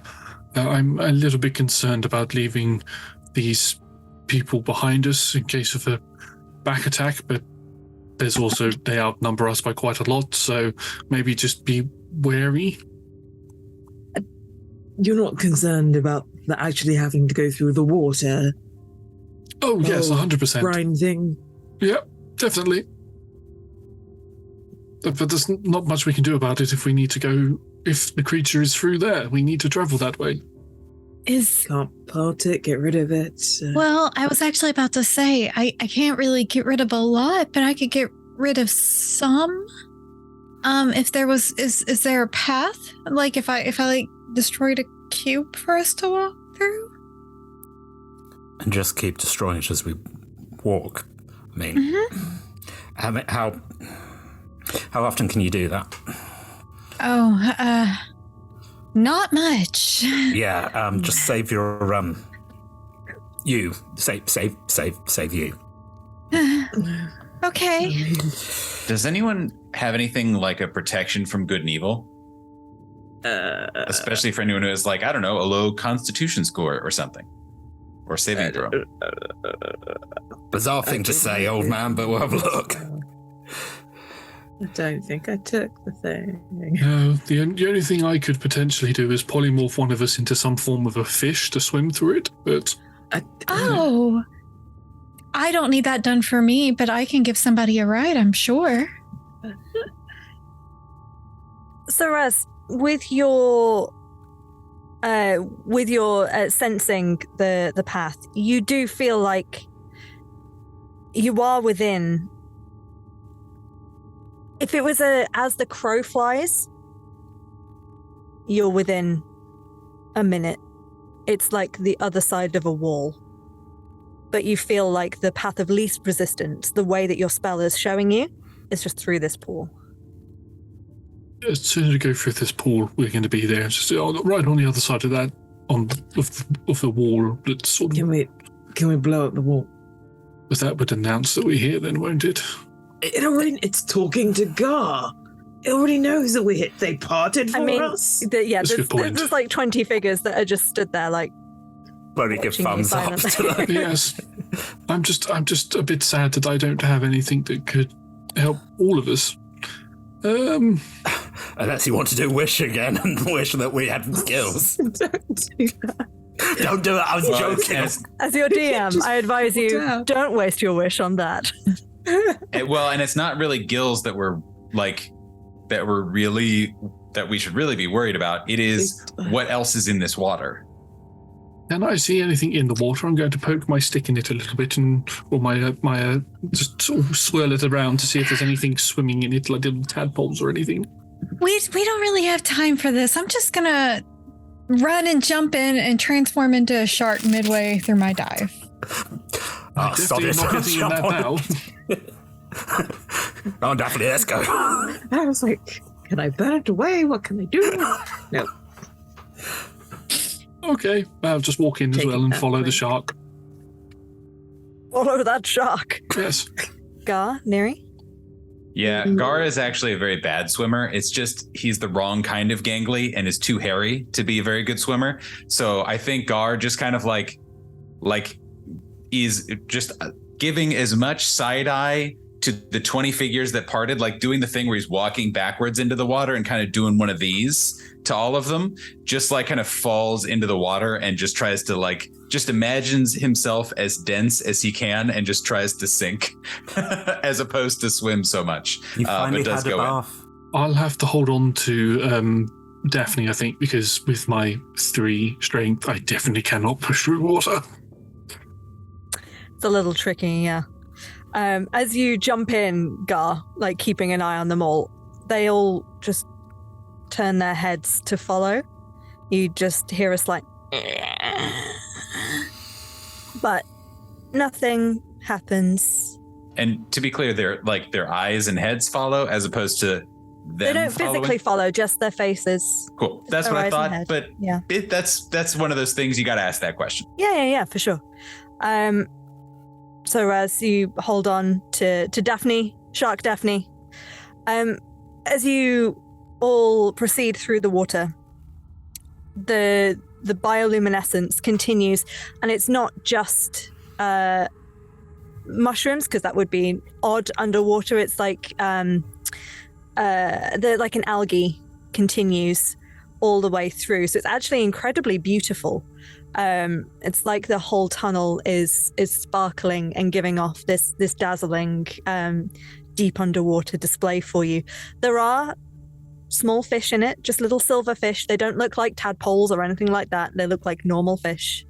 But the kind of these are fish that have never seen sunlight, so they all look a little bit ugly, but sparkly as well. And as you go through, you come to the other side. It takes maybe like a minute and a half, 2 minutes of swimming. So just as you think, oh shit, have we made a wrong turn here? Is this gonna be... No, you find the surface above you, and as you're swimming up to it, the edge all the way around of this tunnel is filled with shellfish and mussels clinging on, looking ready to eat. You breach the surface of the water, and you are in what looks like an underground glade of continuation of moss, and again this bioluminescent fungus, again the blues, greens and purples lighting everything up. It is beautiful. Daphne, it actually reminds you a little bit of your glade, that sort of warm, magical, something indescribable and otherworldly about it. It feels like home in a funny way. The dim bioluminescence also catches veins of silver continuing through the cave walls, which also are reflecting this light. And everything it's beautiful. Do you stay hanging out in the water? Just have a pool party. Just hang out. I get out as quickly as I can.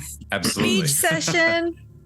Yeah, I climb out, changing back as I climb out and help Razikiel out with me. I keep wanting to say Razikiel, but that's not how. Yeah, that's how I keep wanting to say it as well, but it's Razikiel, right?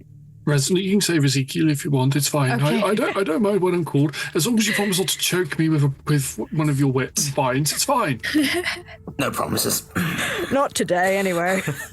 When we go to the beach, then everything's on the table. As you emerge out of the water, you just hear from the shadows on the far side. I knew you'd come back to me, treasures. And that is where we're going to take our break. Yeah. Rude. Yeah, it feels right. Cool, we'll be back in about 10 minutes. Thank you very much for watching, everyone. We'll see what happens next soon. Bye.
We are delighted to be sponsored by Hero Forge. Hero Forge offers fully customizable tabletop minis with dozens of fantasy species and thousands of parts to choose from. You can see all of the minis that we designed for this stream in the overlay, and they animate when we enter the combat, so look out for that. Hero Forge are fantastic, so do check out the Pro membership where you can get premium access to features ahead of time, and beta access to things, and all sorts of cool stuff that just makes your life a lot easier. And you can check them out at heroforge.com.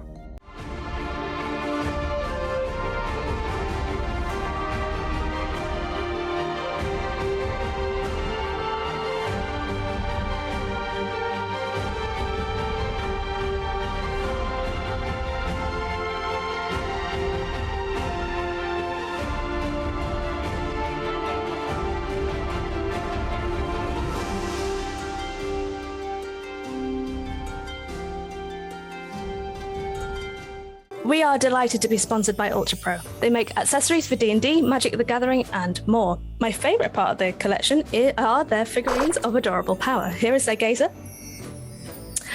They also make other things such as deck boxes if you play Magic the Gathering. You can find all of Ultra Pro stuff at ultrapro.com.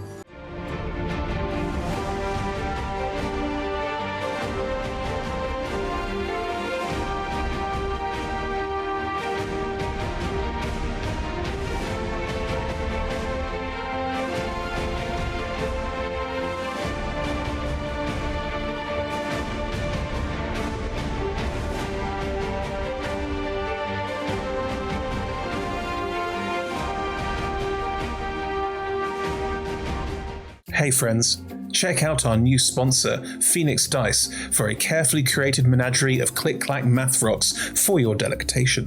Check out their entire selection at phoenixdice.com, and just so you know, Phoenix Dice are all about living gloriously in the worlds of tabletop games and sustainably in this one, which means their dice are working to be recycled, their packaging is recycled, the dice are made of sustainable materials. It's all great stuff. You should definitely get involved.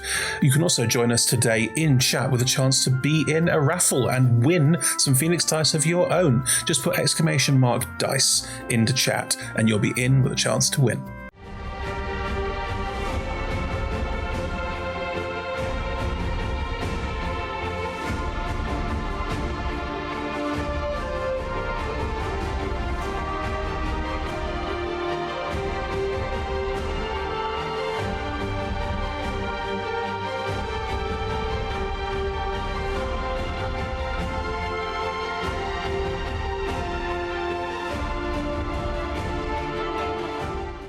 We are proud to be sponsored by Alchemy RPG. Reimagine your gaming experience with Alchemy.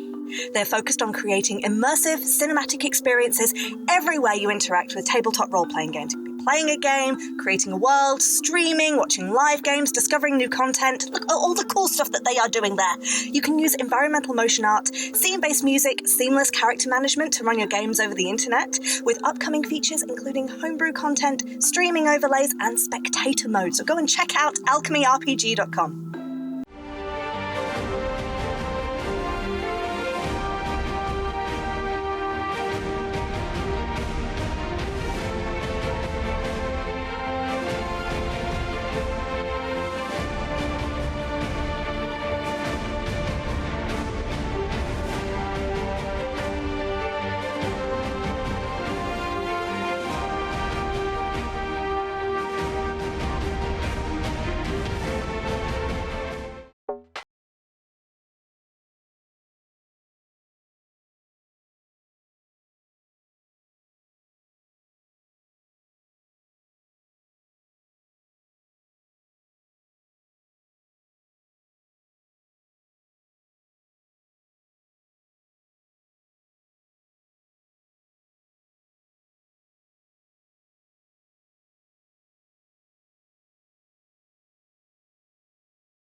We're delighted to be supported by Idle Champions of the Forgotten Realms, a Dungeons & Dragons strategy video game that brings together D&D characters from novels, adventures, and multiple live streams into a single grand adventure. Select your heroes and formation and battle through waves of monsters for free on PC, phone, PlayStation, Xbox, and Nintendo Switch. You can pop exclamation code into chat for a free Electrum test.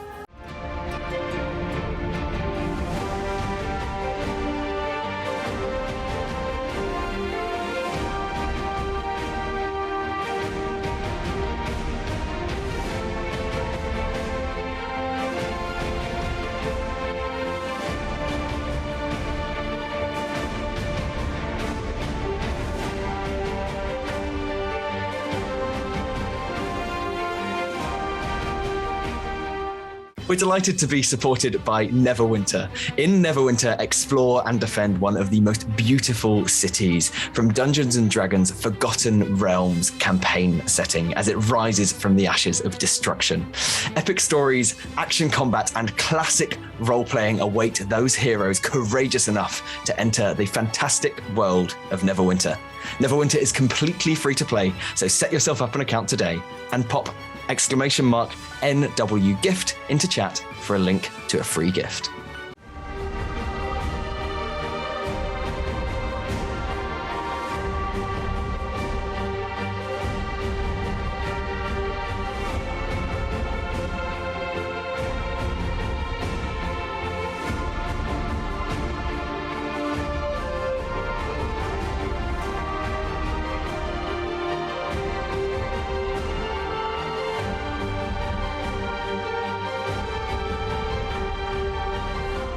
Check out our supporters at D&D Beyond, your guide to digital D&D.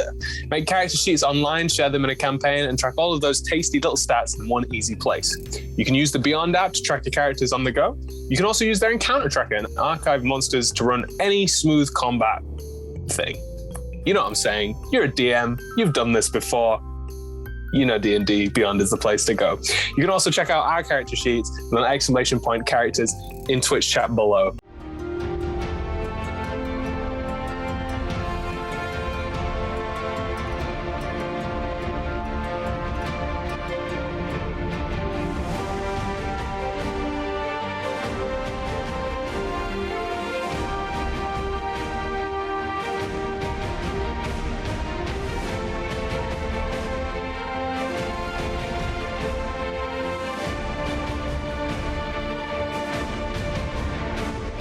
Check out our wonderful supporters Elderwood Academy, who make beautiful bespoke gaming-themed gear, including hex chest dice boxes, spellbook deck boxes disguised as bespoke ancient arcane tomes, and scroll and codex dice tower and rolling tray pairings. Make your own with their online designer at elderwoodacademy.com.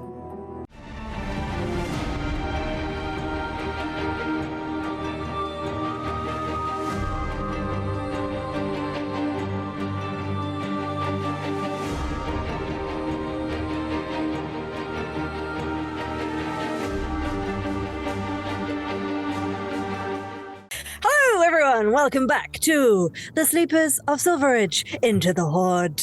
And before the break, heroes went back to their stronghold. I keep looking down at my notes because I keep forgetting it.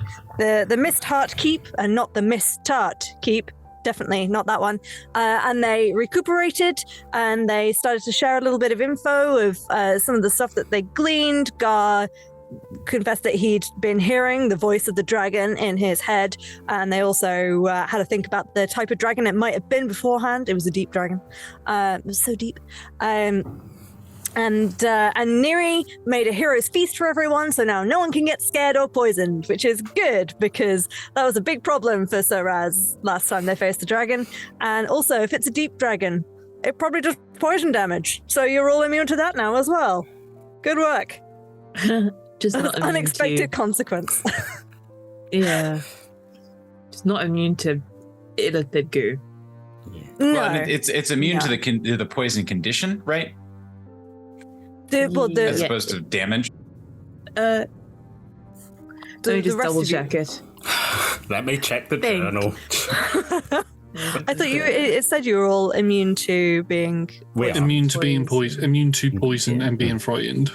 There you go. Poison isn't a damage, right? It's acid. It is a acid damage. Yeah, you were immune to poison. Could be acid damage, but there is poison. Yeah. Or if we ate those mushrooms, you know. Anyway, the point is, this is a good thing for all of you, and you teleported back. Had a little teleporting incident, so we took a tiny tumble. It was fine. Hugh panic wolfed to reduce the damage, and you entered the mines. You started getting freaked out and then realized it was probably just psychic stuff messing with you, and then eventually you came across the entrance to Cathintai's lair, which meant that you had to swim through a pool of bioluminescent algae, but it was guarded by a whole bunch of zombolithids that just let you past them, which definitely wasn't creepy at all.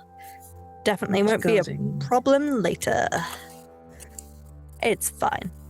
So you have surfaced the other side of this sort of U-bend of a lake into the true lair of Cathintai, who has welcomed you, their treasures, back. You are on the dry land now, looking around you.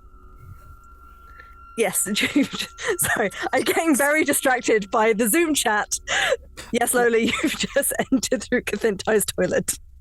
I was on fire today. Hey, my find the path spell took us the quickest way. It didn't say it was going to be the safest or the cleanest.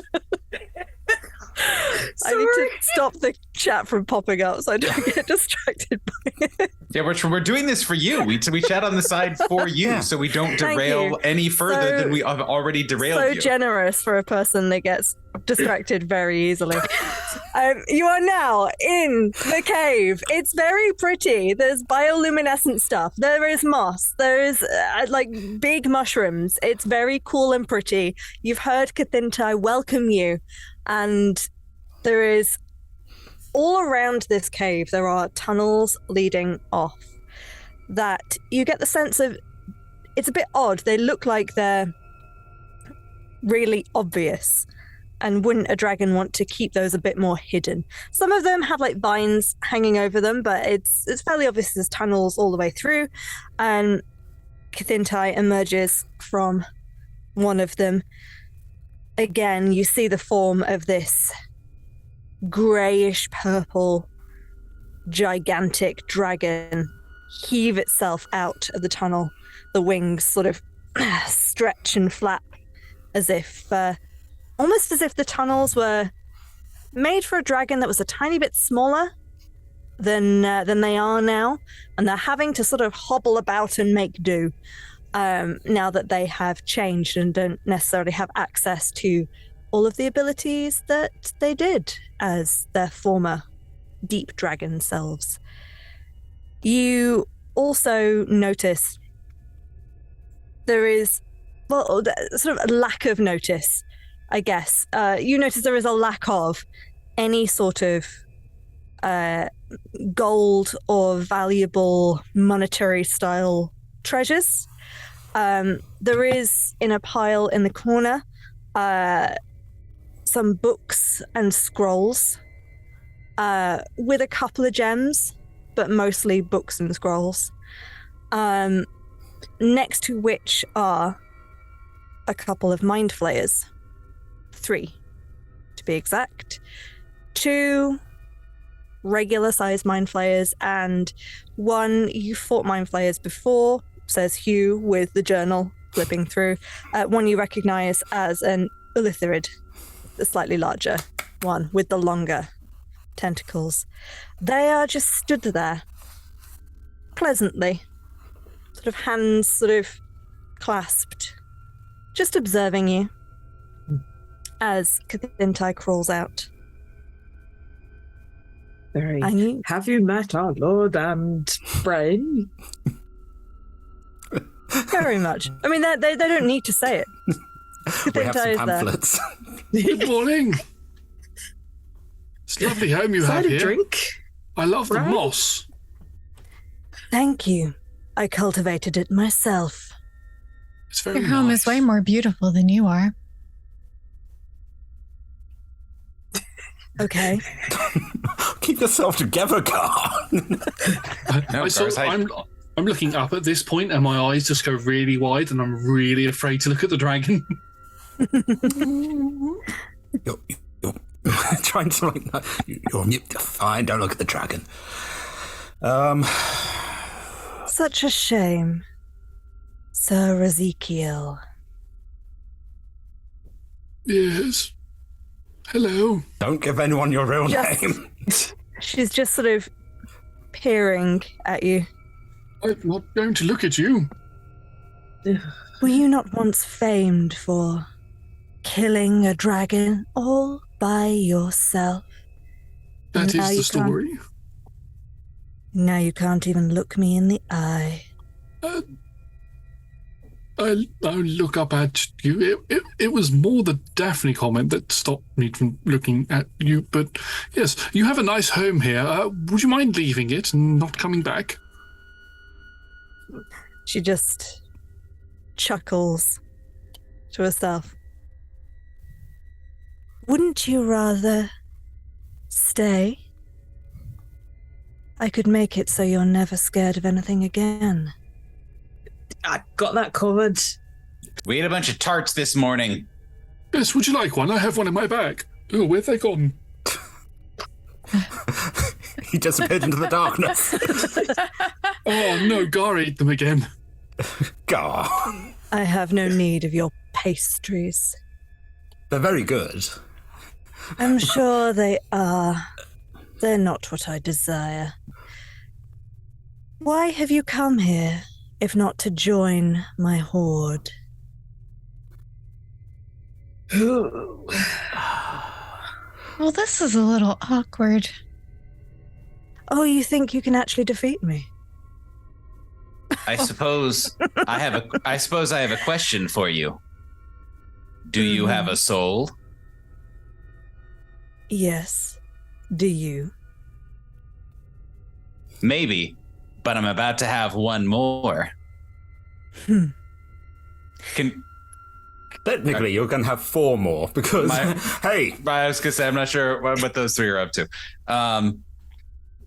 Gar's definitely, just for the sake, we want to keep talking because talking to dragons is cool. Gar's definitely angling to try and just like sucker punch this thing. So what are you doing? Are you trying to sneak around? What are you doing? I mean, he is taking up a lot of the space. It's sort of a medium-sized room in terms of, not like mechanically medium-sized because you would not all fit, but the for the size of the dragon, you would expect it to be larger. So there's not necessarily much like scooting around to be done. You probably couldn't get behind. No, Gar's like up front. It's more of like he is just kind of like starting to approach and is just going to do one of those like when he thinks he has just a spare moment, he's just going to like use his freakishly long arms just to like punch it, punch it in, I don't know, the leg, whatever is appropriate. Again, not right now. When it is time, he wants to be ready because that's kind of his and like kind of a bugbear MO is to just sneak up and try to punch something so hard that it just stays down. And that's what he's hoping. I mean, the eyes are very much watching you as you go around. And he continues, oh yes, what was it that they called you? The villagers before, yes. They were calling out for the Farrier of Souls, wasn't it? So you have heard of me? I hadn't until the villagers of Silveridge joined my collective, but now you are all known to me. You marvelous heroes, such feats you have achieved. And yet, what is it all for? You are here with designs to destroy me, but wouldn't you rather take the extra step? Go further. Explore the possibilities of the known universe. I've done that. It's not. I wouldn't recommend it. We're just here to stop Miri everybody already else told us about joining all your of that. horde. It's kind of whatever. The Abear of the Void. Yes. Yeah. I remember them talking about you. You seek knowledge. We are very much alike in that regard. Somewhat, though I think I'm going to gain a lot of knowledge by trying to, separating that from that. The thing that's on top of you now. I think that's our plan. Oh, sure.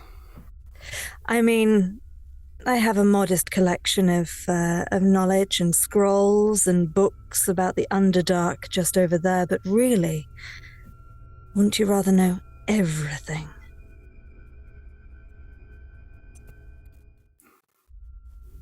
If you joined my collective, my horde, you would become part of something so much greater. See, the collective knowledge of thousands. Wasn't the best look, and I have such a good fit. You would let mere vanity stand in the way of ultimate knowledge. What would your god think of that? God, he really doesn't know us at all.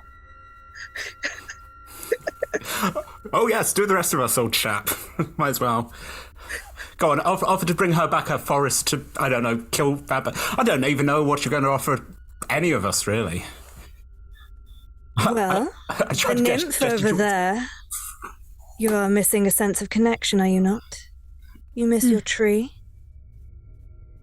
I was. I have a deep respect for plant life and your abilities. You could feel that connection again. You could be connected to every plant. And every creature. You That could seems- stop. You could stop the ones that would do you harm.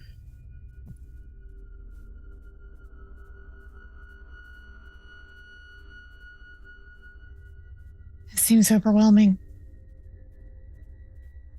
I'm not going to lie to you. It would be an awful waste to let the peaks of civilization just die when you could bring so much more. I mean, you've seen those outside. They used to be pitiful creatures, bound by war with each other. Now look at them all. United. Together. This corner of the world has fallen under my control.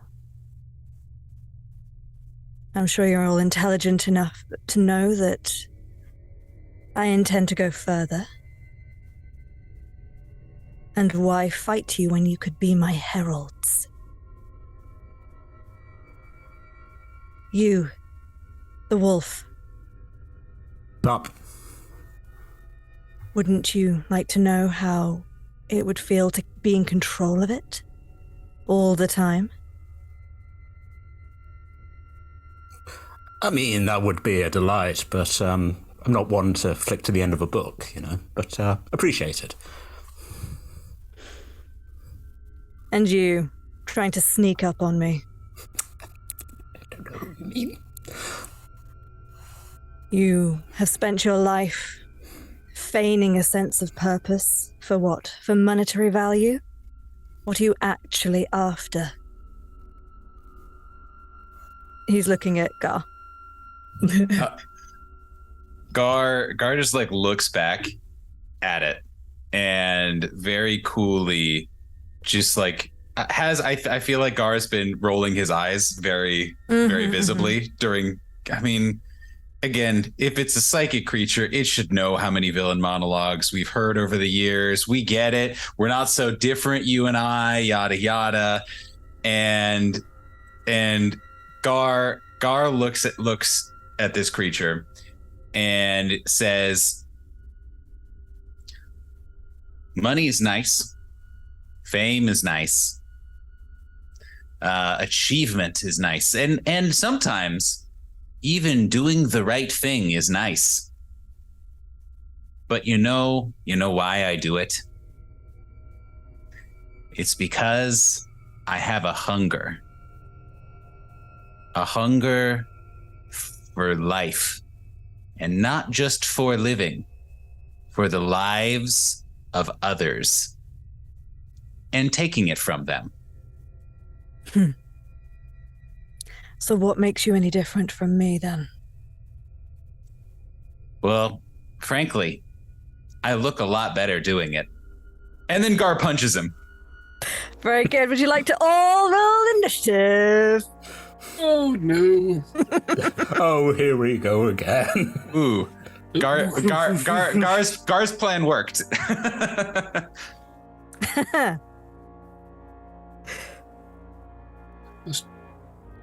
I'm a little too enticed by her words because I just rolled a nat one. You do want a tree. You do. I very much want my tree back. I'm trying to figure out why it didn't auto-roll for the rest of them. Boop-a-doop. Oh, for goodness sake. Okay, so I've got Daphne's. Neri, you rolled a nat 1, right? No. Oh, no. What did you roll? A 10. Okay. Then 8 plus 2. Okay. Okay, good. Hugh, what did you roll? I got a 22. Okie dokie. And Ezekiel, what did you roll? 21. Okay. Dip. So with that punch, Gar, you are actually top of initiative. Oh, yes. Okay, so he's not actually going to do a punch. That was thematic, because he doesn't have as good of a bonus to hit. So he's he's going to punch with the hand on his fist. So it's like a wooden magical punch, if that helps. A wooden magical punch. Yes, with the Staff of Fate is going to do a roll.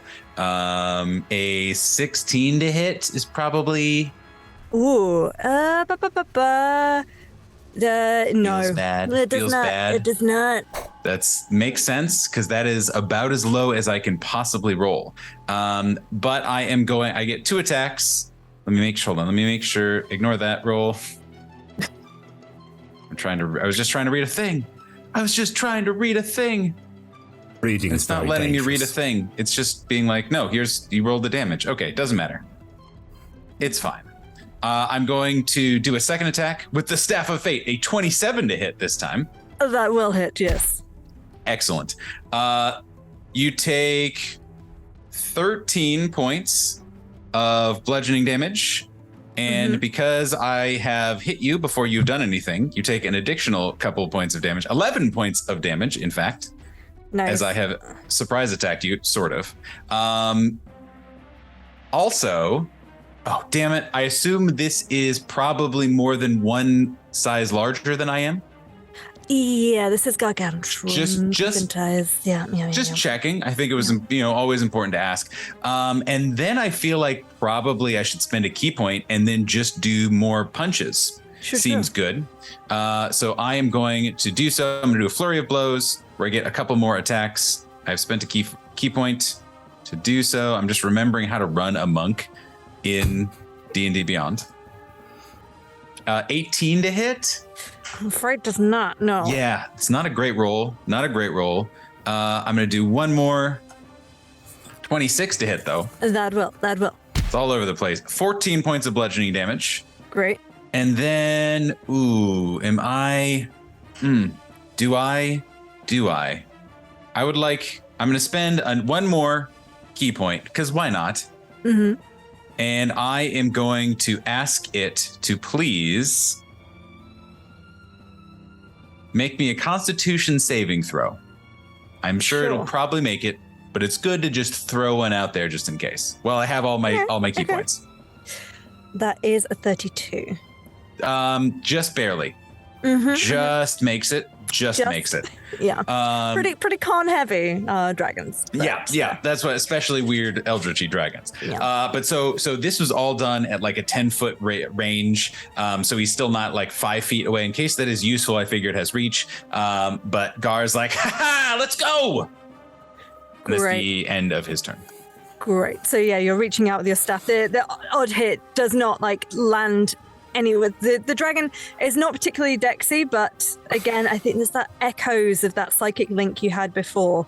Sort of dodges out of the way of one just to take a hit again, and then again dodges one to take a hit again, and just chuckles in your face.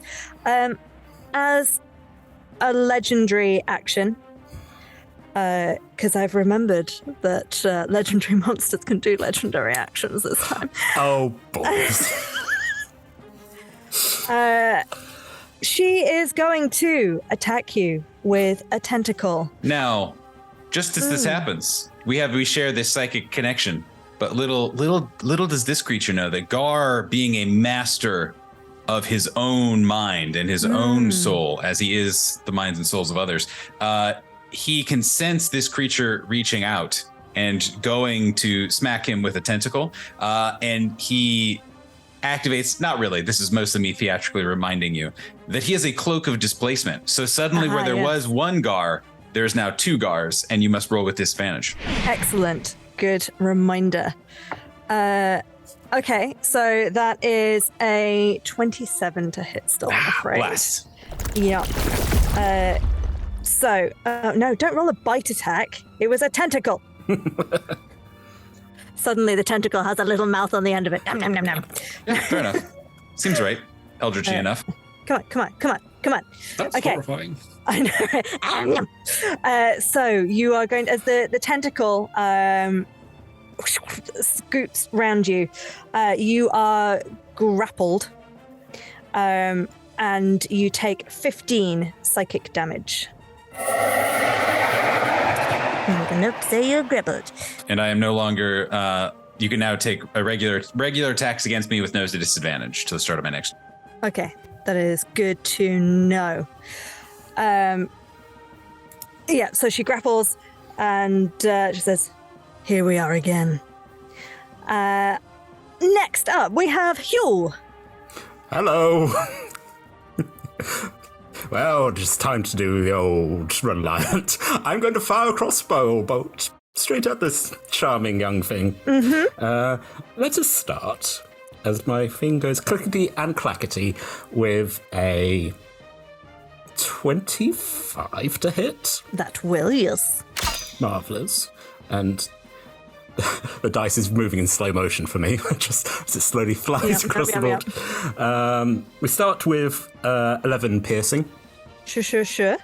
And then my second attack is a... Are you going to do it for me? Are you going to? So that's a nat 20. So for 34. Yes. And as the two roll...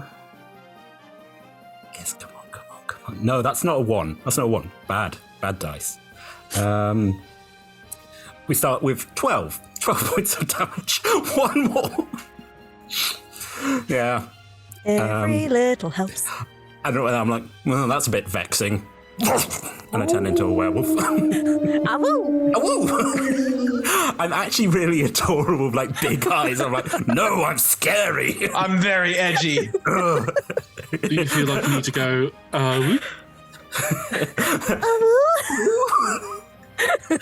It's the woo? Was it ooh? I don't know. Ooh. It's the worst curse ever. Oh no. Amazing. That was your bonus action to wolf out. That is indeed. Great. Great. Boop. Good.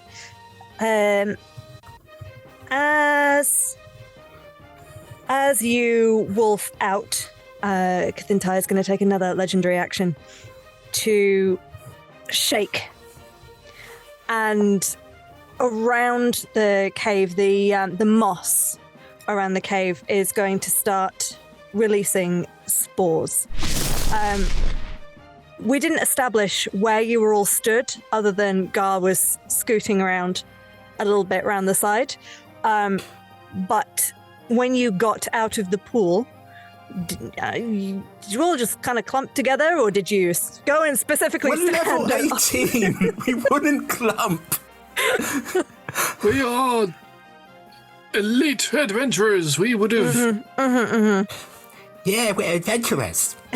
Elite adventurers. We are. Okay. You would have spun I'm gonna out. quit this stuff. adventuring group and this Zoom call. Okay, how am I going to figure this one out then? Okay, I'm going to say, I'm going to roll 2d10, 2, 4, 2, 1, 2, 3, 4, 5, 6, 7, 8, 9, 10. Boop, boop. So that was Neri and Rezekiel. You both get caught together within 30 feet of this. Can you both please make me a DC 18 Wisdom saving throw? Oh, that's not What going kind to of- go with me. What kind of thing is this? Well, it's advantage on all wisdom saves, right? Mm-hmm. Yes. Good remembrance. Thanks, breakfast. Yeah. Yeah. Oh, natural 20, 21. Yes, nice. 26. Nice. You are both fine. These spores release around you, and it's very, very pretty, but you're able to shake off. You get the sense that they were trying to get into your brain, but you shake them off, and you are both Fine. Ezekiel, it is your turn. First question, how high is the chasm that we're in? Oh, Cave I don't network. know. The about 80 feet. Okay, what are the mind flayers doing? They're currently stood near the pile of books and scrolls, and they're just chilling. They're just watching. Oh, I thought they might be a little bit more fighty. Okay, I'm going to move forward towards an audience. Yeah, it's good to have an audience. They're looking a bit confident at the moment, I'll be honest. I'm going to move closer to within 120 feet of the dragon. Mm-hmm. I'm going to rummage around in my bag a little bit and go, where did I put them? I could have sworn I picked another pack up. Here we go. Cards. And I'm going to throw the cards in the air. They're going to fly behind the dragon as I cast Animate Objects on them. Nice. Nice. I have 10 cards. The rest of them have just fallen to the floor, but there are 10 cards that are going to attack the dragon from behind as my bonus action. This is 10 attacks. Great. I'm going to give you that the dragon's AC is 20, and you just tell me how many of them hit. Okay, that's 1. This is going to take a while because of the way that it's set out. This is annoying. You should just Google lets you roll as many d20s as you want. I'll roll another 9.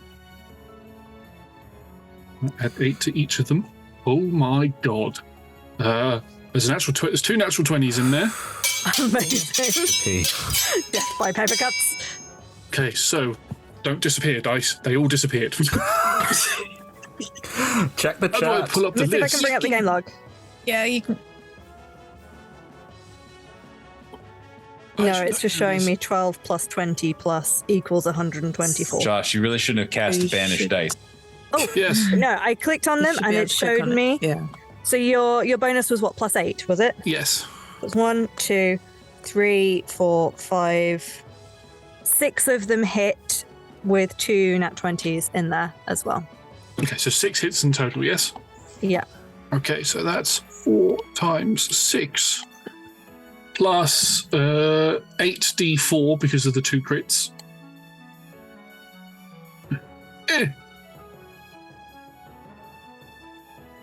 Are you going to tell me what the total is? No, that's because that dice is stuck on the other dice. Come on, keep moving. Come on, there we go. You'll have digital dice that are less quick than rolling real dice because they're just. Mine just slowly collapsed. That's 23 in total. Amazing. Not an awful lot, but Yeah, these cards are flying around, starting to cut in. Are you aiming for anything specific with these, with the cards? Trying to cut tentacles. Nice. Maybe tentacles holding Gar, perhaps. Yes. I don't know. I mean, whatever. And maybe other tentacles trying to get at everybody else. Great stuff. Any bonus actions, other things? That was my the bonus actions was to do an attack. It was to attack with them. Action to cast a spell. Move forward a little bit. And is it on a ledge looking down at us? It had started sort of clambering over the edge. I should have described the area in more detail, I guess. You said you wanted to get within 120 feet of it. This whole thing is less than 120 feet across, so you're always within that range. It's. We imagine it is about a like a 100-foot circle-ish. It's not perfect circle, but like wibbly walls shapes. What did I say, about 80 feet up? But within that there's sort of like holes, tunnels into the walls. There are like some ledges if you wanted ledges. There's like a couple of large mushrooms if you want something to hide behind, but generally it's sort of just big open space mostly. And yeah, the dragon is sort of halfway out of one of these tunnels with a tentacle, sort of like front arms touching the ground, which is why Gar could reach to hit him before, and then tentacle around Gar. Come on, dragon. Let's see what you're really made of, or are you going to hide in your tunnel all day? Very well. Say to it. That's my turn. With that, finally on initiative count 20, it's going to take a lair action. Could... Now, does that do an area? Please tell me, D&D Beyond, how the spell works. Thank you very much. Good. Okay. I'm not going to do that one. I'm going to do a different one. So, with that, Ezekiel, the dragon sort of looks at you and again just smiles.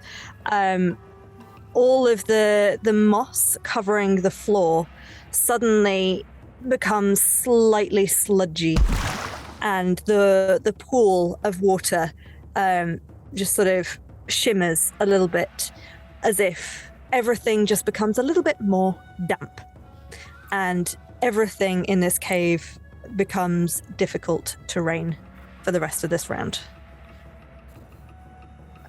So it's all slippy, and you can't move as fast.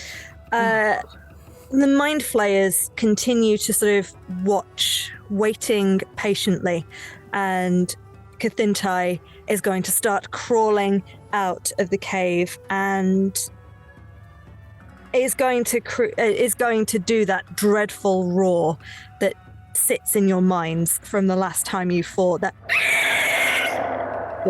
sort of bwang along with it that just sort of cuts straight through you. Now you are all immune to being frightened. And she clocks that. And just sort of snarls slightly. Can we do a performance check where we pretend we're like, so scary. If you would like we changed to everything. If you would like to genuinely rather than mockingly, feel free. So I got a nat 1 and I have a -1. So No, it was a straight up, what a wonderful thing to pop up on D&D Beyond. Oh no. Oh no. Oh, woo! I'm spooked! Oh, I'm so spooked! Oh, no! And then Yeah, I just break it. I'm like, no. Oh, very good. That being the case, Kathintai is going to leap forward and bite down at Hugh. For that mocking. Oh no! This is very scary for little wolves. Oh, Mrs. Dragon, don't eat me! This is not my kink! As I make eye contact with the dragon. I think it needs to make a wisdom saving throw. No, I think Hugh needs to tell me whether a 23 hits him or not. A 23 would hit. Yeah. You say that as if you're about to say but. I do have resistance to piercing if I'm being bitten. Funny that. No, you're not being thrown into the wall. I'll let you off. I'm a mule! Good. Okay, so you're going to take... Yeah, come on, when you're ready. That's 15 piercing, which is halved down to 7. Nice. But also,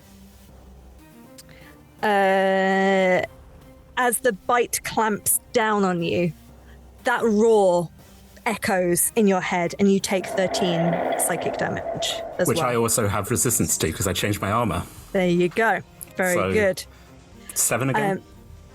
Yes, so 7 again. Cool. So there's 14 total. And looking frustrated at that, noticing that you are not falling as much as he thought you would, Kathintai is going to follow along with a tentacle attack to hit you as well. So that's going to be 32. Yep. Yep. So another tentacle from its back wraps round you again. And that's going to be 20 psychic damage rounded down to 10. And you are also grappled. And finally, it's going to make one claw attack out at Sir Raz, who was taunting before. No, hit me. Pretty bad. Does a 19 hit you, Sir Raz? Oh, yes, 19 still hits me. Okay. Well, I wasn't sure, you know? Yes, it was quite a low roll. Okay. That doesn't bode well. So this claw. So after like crawling down, tentacle, just a big slash with the claw. Oh.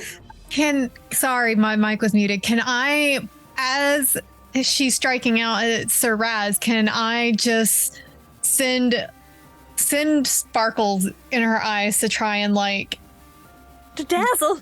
Yes, and use silvery barbs. Oh, amazing! And is it not for saving throws rather than attack rolls? Silvery barbs. I think it's attack rolls. Yeah. Is it attack rolls as well? Yeah. Yeah, no, it's just a reaction. They have to, it's attack rolls as well. Attack roll, ability check, or saving throw. And they have to re-roll and use the lower roll, and then I can choose a different creature to have advantage on the next attack roll. I don't think that would benefit me too much. Most of my stuff's saving throws, so... I'm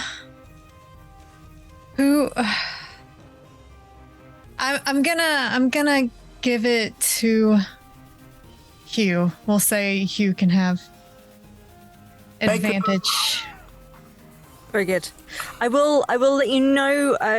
See that the original roll that I made was only a 4 on the dice. Oh, so shit! It's up to you. I'm happy for you to keep using silvery barbs to give Hugh the advantage, but it's unlikely to make a difference as to whether Sir Raz gets clawed or not. Yeah, no, I mean, I already did it, so we'll go ahead, and that way Hugh can have that advantage.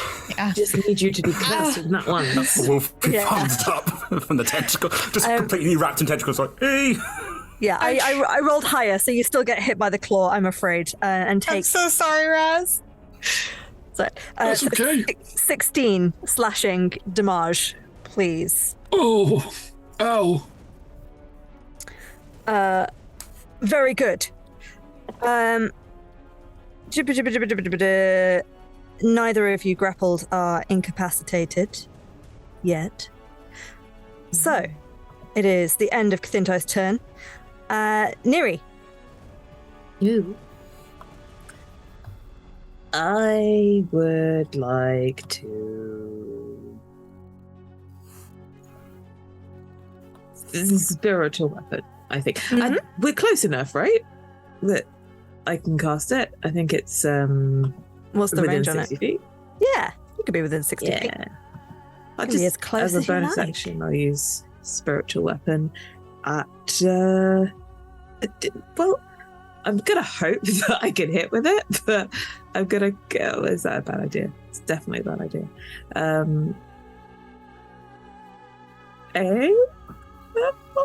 It's not like I needed like level spells for anything,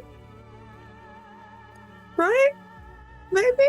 Not gonna need you. What 9th level? Lol, I didn't spell? understand anything what you just said. Oh, other sorry. Than for anything. Eight for the extra dice. Oh, So, I mean, it's up to you. I will remind you of the healing requirements that may be coming the way of the team. Yeah. See, that's the thing. I picked up. Okay, maybe not then. I won't do it at that because I picked up heal, but it is a 6th level minimum. So yes. Okay, I won't do that. I'll just do exactly what you want, my love. I just thought I'd pop that into your head. No, you know what? I will. Is it still dark in here? Is it?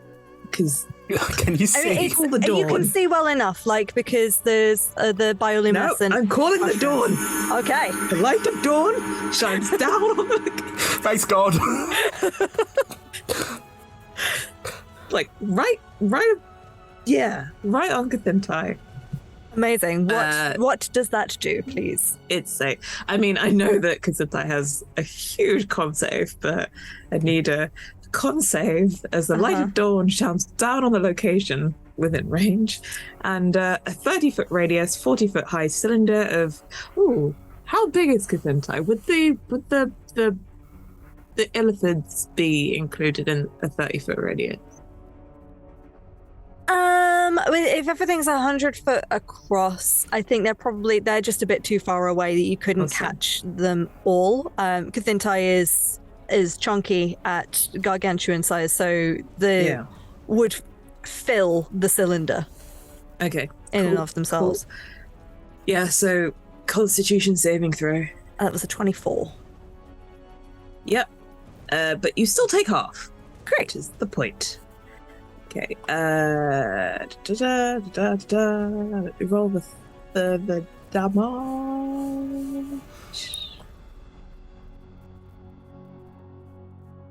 That's not bad. It was 24, so it's 12. Nice. Any bonus actions, movement? No. Do you want to go conveniently stand in a line next to some of your teammates? No. Can I be like behind? Like I don't want to. If they're in a pool or a pond. No, there is difficult terrain. Yeah, it's all difficult terrain. So I have like 12. Yeah. Feet of movement. Like no.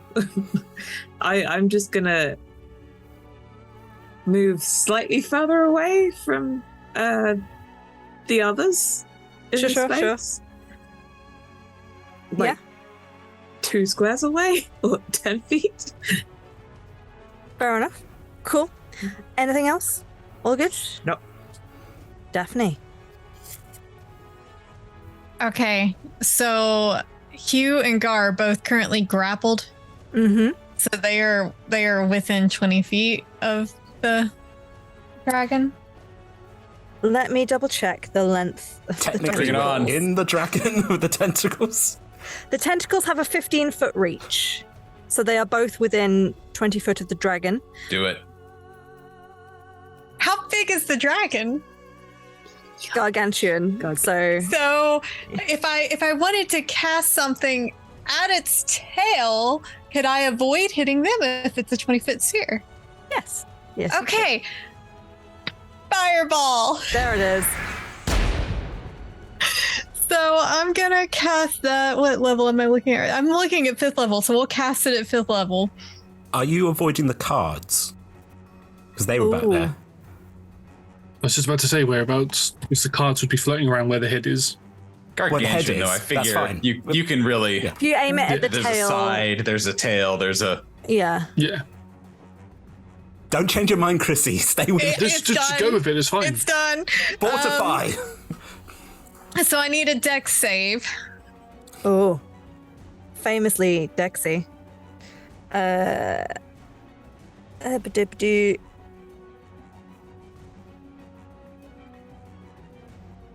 Oh, I mean, I rolled well, so that was a 19. Nope, my DC is a 22. So you take 25 fire damage. I think she's going to legendarily resist that. Oh, no. You're burning It's okay, though. But you're burning through him. That's good. You're burning through him. Whenever they take half damage, though, right? that's what I was about to ask you. If they use legendary resistance, do they still take half damage? Mm-hmm. I believe so. And they the other just TMs are succeed the nodding. saving throw, as opposed to like it doesn't nullify it. Okay. So I can't math. I think that would be 13, 12 or 13. 12 for half at 25. So round Dune. Okay. Very good. Any other bonus actions? Movement? Anything else? I don't think I don't really have much for a bonus. Oh fuck, I'm a sorcerer. I forgot about that shit. Yeah, no, I'm good. I'm good. I'll have to remember that I'm a sorcerer and I can do shit next time. All right. Very good. All right. At the top of the round, Gar, it is your turn. You are currently grappled. You guys all see Gar just like flailing around crazily and just like going full berserk on but specifically on just this tentacle because it's all he could reach. But is just going to do many whacks and punches upon it. So first attack, 29 to hit. That will hit, yes. That is 18 points of damage. Great. Second attack with the Staff of Fate is a miss with a 19. I figure we should probably just keep using some of those sweet, sweet key points and do some more flurries of blowses. So he's going to do that. He's going to do a couple of those. That's a miss on an 18. Yeah. Oh, it's a miss on a 14. Bad rolls for Gar. But so he's just trying. He was not ready to be swept off his feet by this dragon, and is now just kind of flailing wildly. But I think that is all he is doing on his turn. Very good. Fair enough. Not trying to escape the grapple, just sticking in there, just whacking it. Yeah, just gonna try and until he believes he needs to escape this grapple due to imminent demise, eating, what have you. He is just going to be like, I'm not trapped here with you. You're trapped here with me, and just keep punching. At the end of Gar's turn, Kathintai is going to send another third tentacle out to. We've got Hugh. We've got Gar. Neri was pretty close. Gonna try and attack you. 4. It's gonna hit. I don't think it's possible for it not to. Is your AC 15? Because that's no. Well, okay. So, I mean, it does hit because it's a 24 to roll, but it's possible to not hit. Is the point I was Boo! That was so unintentionally cruel. Nah. Wow. For shame. It's possible, right? I could roll a 1. It's happened before. I'm sorry, Lola. I'm sorry for. Fine. Okay. That's going to be 14 psychic damage, and you are also grappled. Oh, joy. Okay. Right. Let me do that and roll my cons. After that, it's a natural. Why do I get a natural 20 now? On a okay, so it's a 22 for my the tools for the set of there's concentration. For concentration. Yes, good to keep your spiritual weapon. Spiritual weapon? No, Spirit guardian? it's spiritual. It's for the light of dawn. The light of dawn. Dawn. Very good. Oh, wait, it's legend. This was a legendary action, right? It was a legendary action. Yes. Okay. Yeah. Very good. Hugh.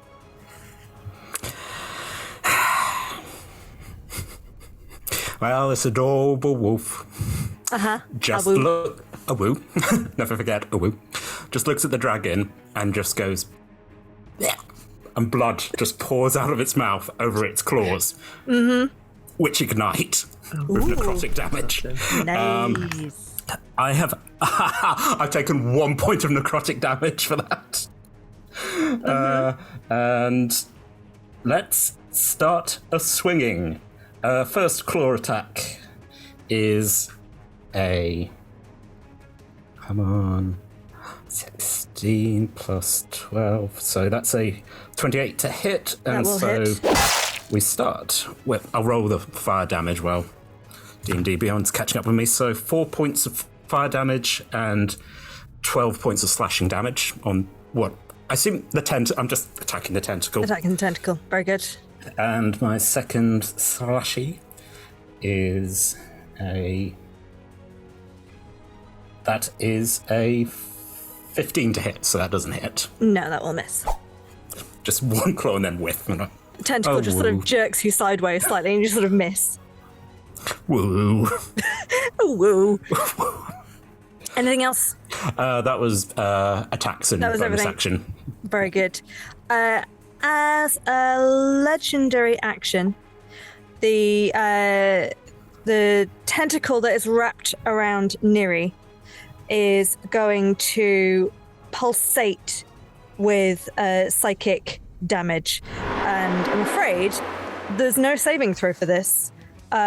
Your concentration on Dawn ends. Oh. And you also, please take...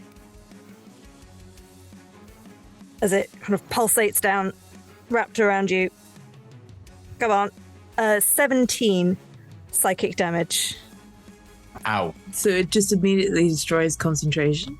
That's it. There is no check. Okay. It does take Bye-bye, 2 of its Dawn. legendary actions, though. So if that makes you feel any better. Yeah, but it gets those every turn. I mean, yeah, but it can't do any more now until the next turn. So you're all good, right? You're now, welcome. right? Right?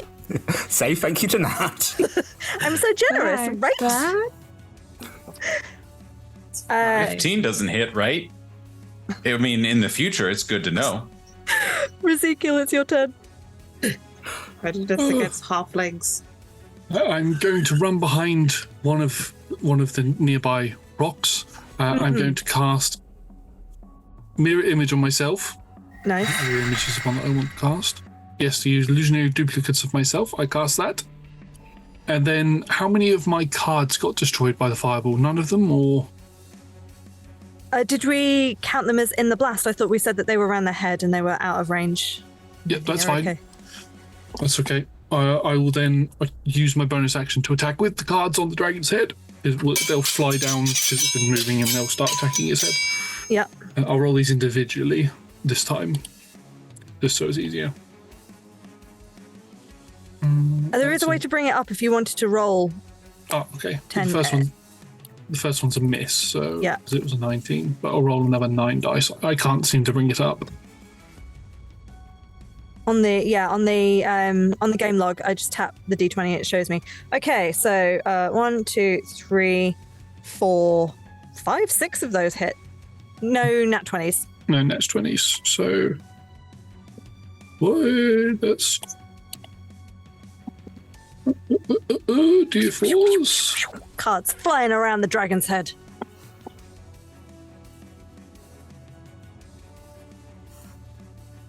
That is 39 points of damage.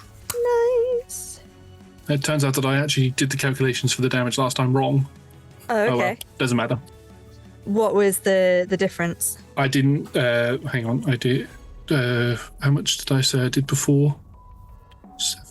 It was. Hang on. Math in my head. 15 was the difference between what it should have been. Right, okay. Yeah. As in, like, you added extra 15 or I did 4 plus or less? 6 instead of 4 times 6. Because it's the damage does 1d4. I should be talking normally, not with Varaz's voice. The damage normally is 1d4 plus 4, and I did 4 plus 6 instead of 4 times 6 last time. Okay, I will take extra off. Just like a paper cut just opens on the dragon's face. Yeah. It's like the lamest version of, that like anime or like, martial arts film where, there's like the katana cut and then you take a few steps and then you just like slide apart, except it's with a paper cut. So a little less dramatic and cool. I want to paper cut it to death. The Kathintai felt like she was in control. She has these 3 of you out of 5 of you grappled in tentacles, but the everything is starting to chip away, and these little cards around her head. She's getting more frustrated, and she just sort of lets out the mind flayers in the corner that were previously looking so calm and collected sort of glance at each other and look for a second as if they were hoping to run, but then go. Those of you that could actually see them, I imagine a lot of you are distracted, but they sort of suddenly click from looking as if they had a thought to just looking mindless like the rest of the zombies.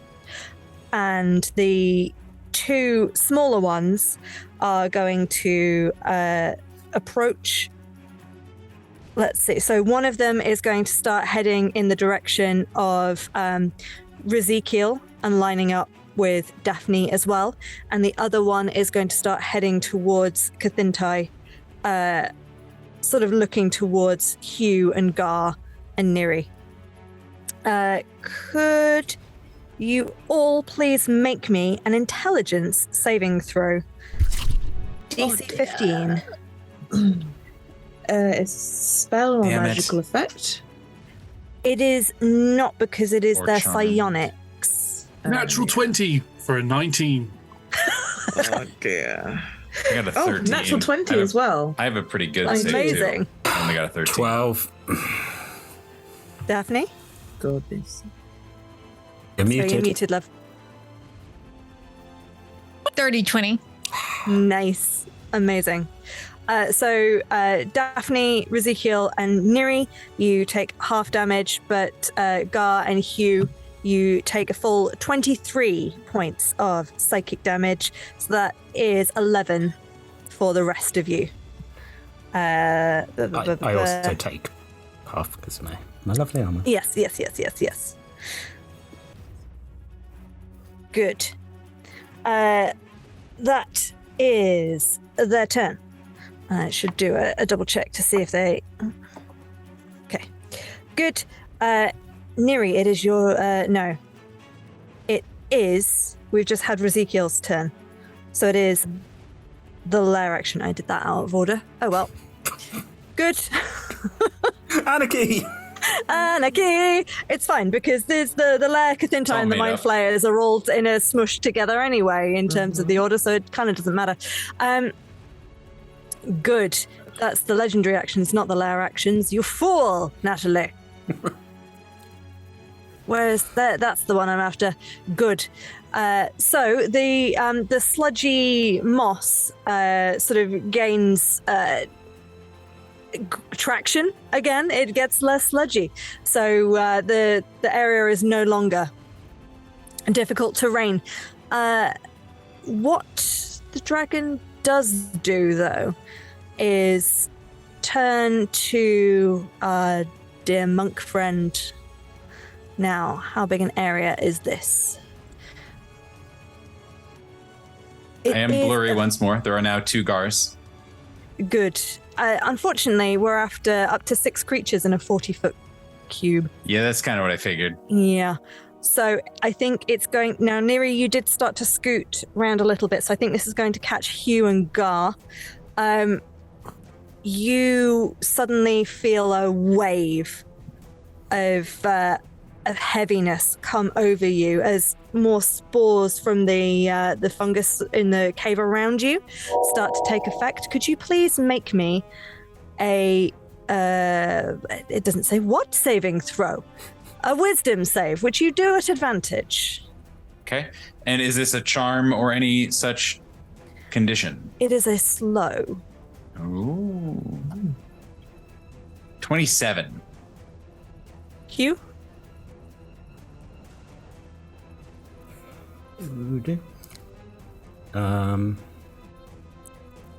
Well, first one's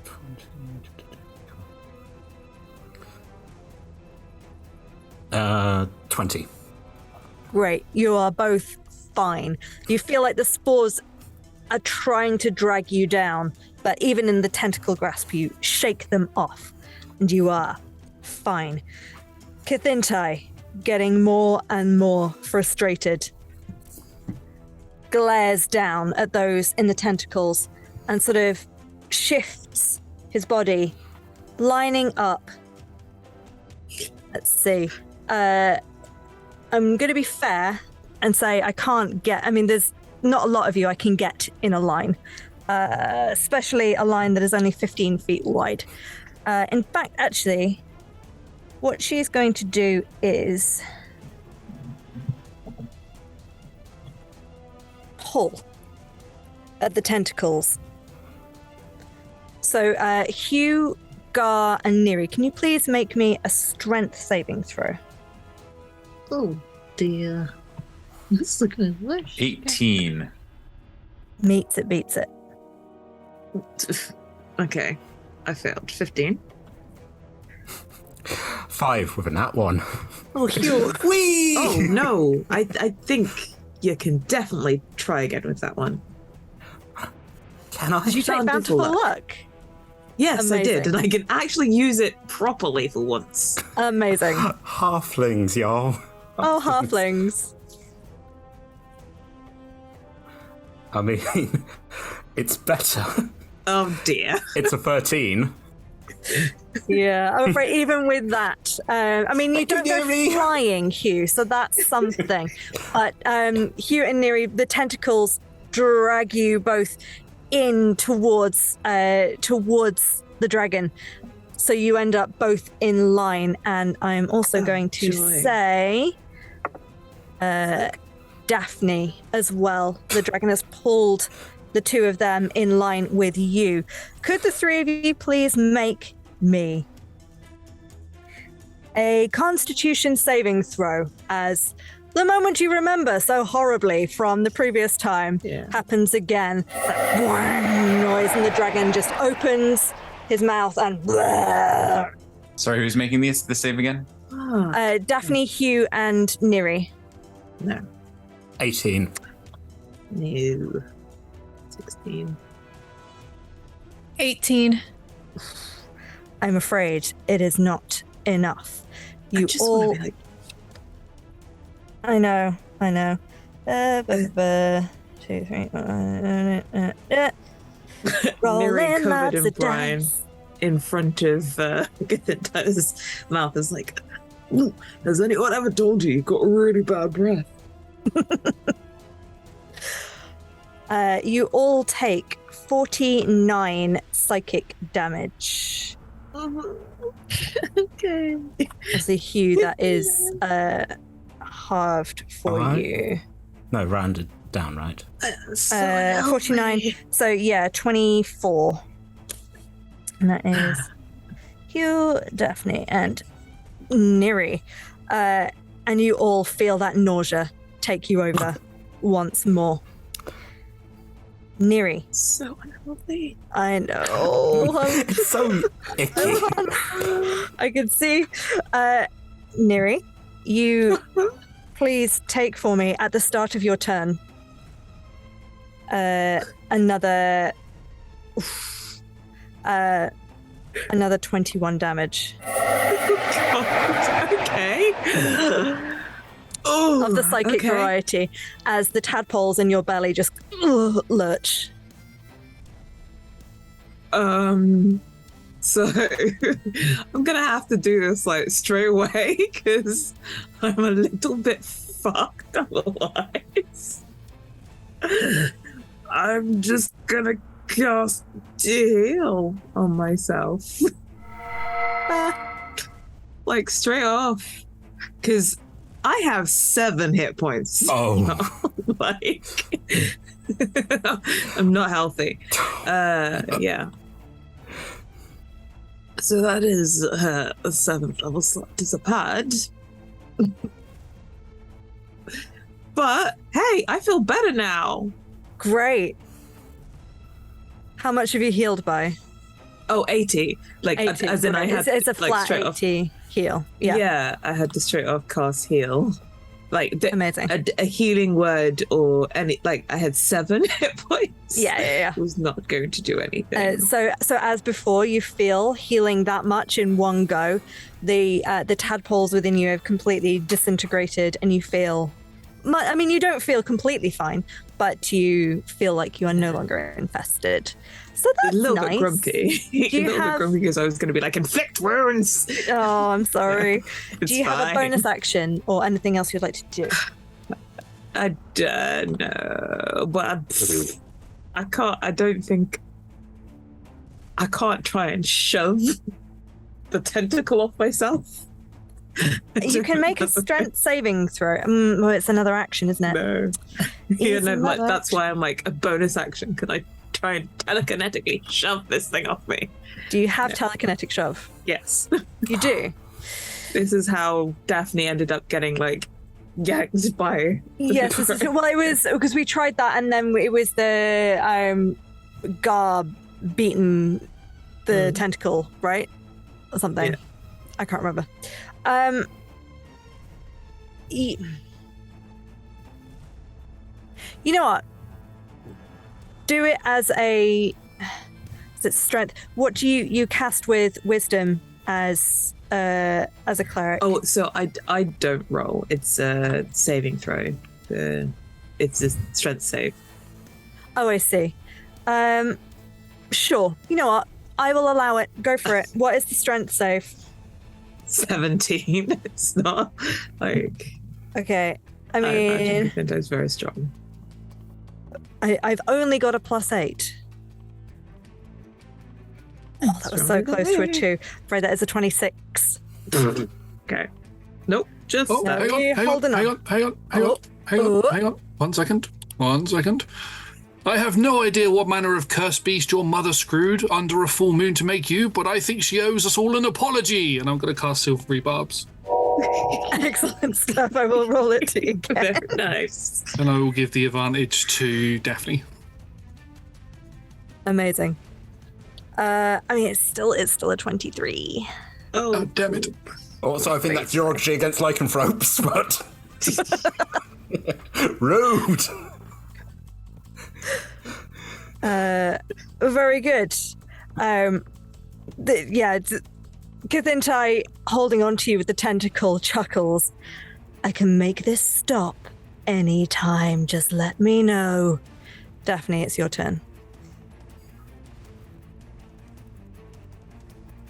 You are muted. All right. Yeah.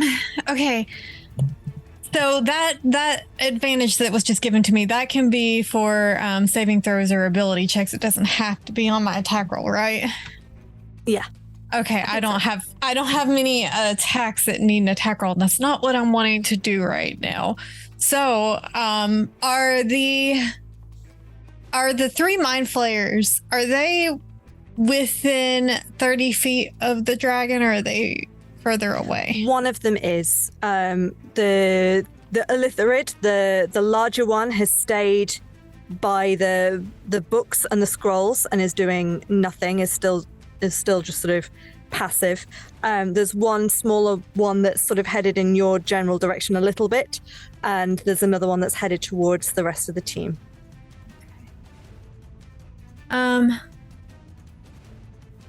All right. I'm gonna point at the dragon and oh god, okay. Go for it. Do it. Well, I was gonna do chain lightning, but if they're not all that close, I think I'm gonna do chaos bolt. And I'm going to twin spell it, and I'm gonna hit the one that is lined up with me in Sir Raz. So, how many do I have to spend? Oh, okay, equal to the spell's level. I think I'm doing a 6th level spell or 5th. Okay. And I wish these were all on the same page. Yeah, I'm doing 5th level, so I'm gonna cast Chaos Bolt, and I'm also gonna use my Tides of Chaos feature.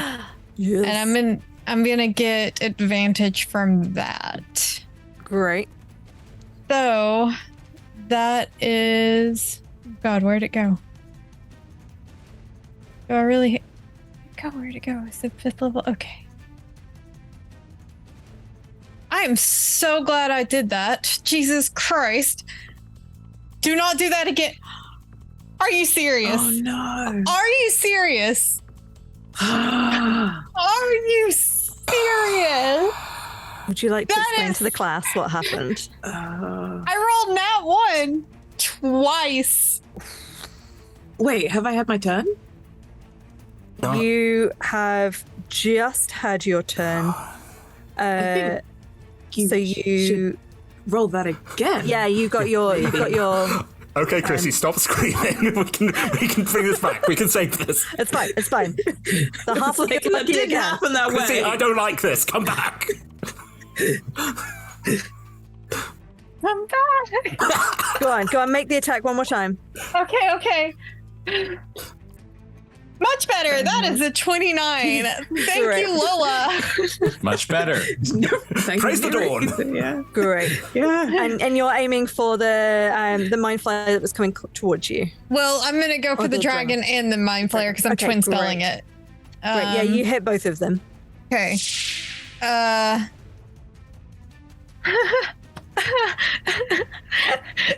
is 2 1s on the d8s for damage. That is some bullshit. I don't know. I can't help you with that one. So rolling 2 1s on those d8s means I get to do acid damage, which will be very helpful. So honestly, they're not immune, so this is fine. So that is 11 points of acid damage. Okie dokie. To both of them. Yes. Very good. So that would be 13 points of damage total. My dice today. I'm so sorry. Kathintai is starting to look rattled. I realize I did forget, I'm afraid, Daphne, at the start of your turn. I don't think it would have changed much. I think you should still have been fine to take your turn. But you feel those tadpoles making you feel nauseous. And you take 20 psychic damage just before.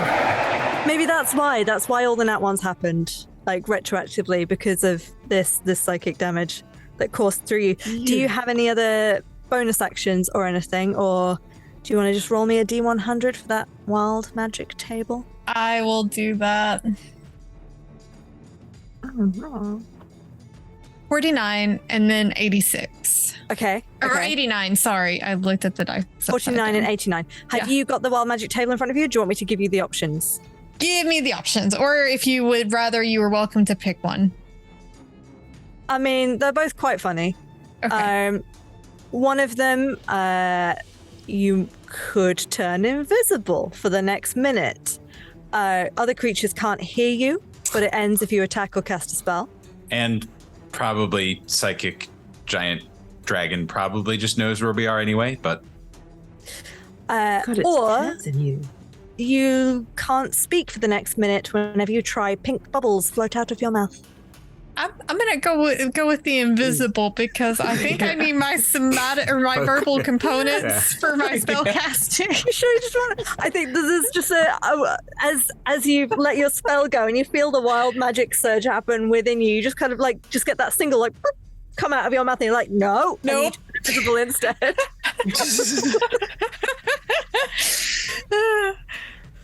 Control Amazing. your chaos. Control your Right. Amazing. Can I? No, I'm not gonna do anything. My dice have already pissed me off enough this round. I'm just gonna stay invisible. Fair. Kathintai, at the end of Daphne's turn, is going to, because I forgot I got my legendary actions back, is going to make another tentacle attack on who's looking. I mean, I feel like none of you have taken enough damage, really. So You died. Oh yeah, I mean you did, but Hugh, Hello. we're gonna yes, in fact, we're gonna tentacle attack Hugh. That's gonna be a 25 to hit. Sure does. And another boop-a-doo. 13 psychic damage, please. Halved or Yes, that's half that. 17. So it was 17 is the 13. halved. No, so 13 halved down to 5, 6, 7. No, 6. 6. Great. Top of the round. Gar. You are still grappled. Okay. How not good does this thing seem? Just on the edge of not good. Boy, that's a Like, fair if you were- answer, but Like you're over halfway. Like there's some blood, not a lot. Actually, I don't know if it bleeds blood. okay. Mind I'm flayer gonna blood, do- whatever that is. Something a little silly, Great. but I have the key points to do it, so why not? As an action, Gar is going to look at this thing, seeing that his punches are not as effective or not doing quite as much as he would hope. He is going to, instead of punching, is going to reach out his hand very dramatically, very, melodramatically even, and place it on the tendril that is holding him, and is going to shoot negative energy up into the creature. I would like it to please make me, unfortunately, yet another Constitution saving throw, as I am spending. How many is too many key points to spend all at once? All of them? No. I mean, if you could get this done, then we could be home for tarts. I'm gonna just get buck wild with it, because why not? I'm gonna spend 7 key points. And I'd like it to make that, I think I'm going to make sure that it is, I'm pretty positive. Yes, a Constitution saving throw. I've rolled a 19 total. Brick. That hits it exactly. But that's okay. No, it's plus stuff, right? Hold on, let me see if I can use this on Ben Luck. When another creature you see makes an attack roll, an ability check, or a saving throw, I'm going to spend 2 sorcery points to make them. I'm going to roll a d4, and they have to apply the number as a bonus or a penalty. So amazing. It might still use its legendary action, but even burning through one of those is very nice. Yeah, I rolled a 4. That lowers it to 15, I think. Ooh, that's a fail. Amazing. Do I, usually with the rules of legendary resistance, do I get to wait to hear how bad it would be before? I do not believe so. No. Fair enough. I think we're going to legendarily resist. I feel bad because you burned. That's okay. Because you would have taken 108 points of damage on 14 d10 as I used the touch of death on you. Okay. Instead, you only take 54 points of damage. Still chunky. Very good. But that, I still feel okay about that, especially burning through yet another one of those. I would. And unfortunately, that is not the attack action. I am blurry once more. As a bonus action, he is just like, he doesn't even say anything as he does it, but you guys can all just see this dragon shudder with the life sapping energy that Gar just infuses it with as he tries to essentially suck out its soul. And he is going to is anyone planning to attack?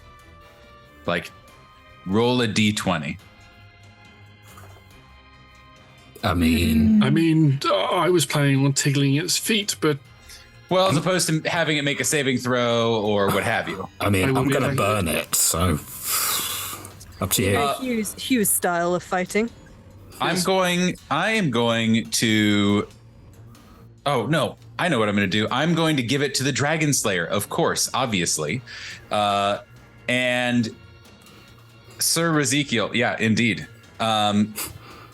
Gar, he hasn't said anything. And he looks over at you and extends the hand, or the Staff of Fate, which is this clawed hand at the end. And only you can see one of its fingers point out at you as he extends it to you. He has granted you the blessing of altered outcome. You can roll a d4 and add the number to one ability check, attack roll, damage roll, or saving throw that you make for the start of my next turn. And that is the end of my turn, since I am still grappled. Smashing. Amazing. At the end of your turn, now wait, how many have I done? I think I've just done 2. Yes. At the end of your turn, Kthintai is going to just sort of lift you up and smack you back down with the same tentacle, I think. but I'm gonna roll it as technically a claw attack, but Cool. it's It slashing has rather than disadvantage psychic, but- against me, as I am very wiggly and also very, I don't know, illusory. So that is an 18, actually. Miss. Great. So it's trying to sort of slam you into the ground, but it just sort of it doesn't quite get that. It's confused by the sort of the blur, and it's suddenly got two tentacles. So it just kind And of they did wafts just you try around. to rip out its soul. Yeah. So that might also be distracting. Yeah. So I think she just sort of wafts you around a little bit, and it just sort of shakes confusedly. Hugh, it is your turn. At the start of your turn, Hugh. Yes. Please, can you take me 3d10 worth of psychic damage, which is going to work out at 16, please. Halved. 8. Marvelous. So, they're in the tentacle. And they're just look down, look back up at the dragon, look down again, give it a wink, as you see that with my claws, I've been carving a rune into it. And as I wink, I just slam my claws down to it, and the rune just ignites, which means I get an extra D10 worth of my magic damage. Nice. Let's do some strikes. Do something. Let's do. Right. First of all, we start with a... Come on, D&D Beyond. 24 to hit. That will hit. I'll roll... So 5 fire and... so 8 fire and 11 slashing. Nice. And then second attack is a... Do you want to do a 16? You want to do a 16. Amazing, 28. That will hit. That does hit. So 8 fire and another 8 fire. So 16 fire and 11 slashing. That's 27 total. Nice. Very good. Ooh. Oh, I'm coming back. Oh, no, busted. Incredible. Is your blood maledict thing that you've just done, is that an ability you are maintaining with concentration? No. Did it want to... Or is your blood your wolf form an ability you are maintaining with concentration? It just me. It just me. Okay, that's great. Good for you. As you lower me into the mouth, you're like, good for you. Noms. The dragon is also in frustration and pain, going to try and still hold on to you, but try and whack you into the wall. Oh, lordy. Okay, well, lucky for you, I've started rolling on my physical dice, which are betrayers. So that's only a 17. I believe the phrase is meets it, beats it.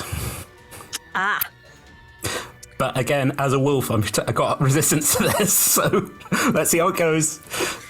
Do you have resistance to a Bludgeoning. wall of silver slamming into you? What a very fascinating question. In fact, if I was RPing that, I'd say that would probably do me double damage. You said it, not me. I mean, I have to be fair with this. No, that was the wrong one. That was the wrong one to roll. But yeah, can you roll the other one, please? The one I pushed after. That'd be great. Thank you very much. Very kind.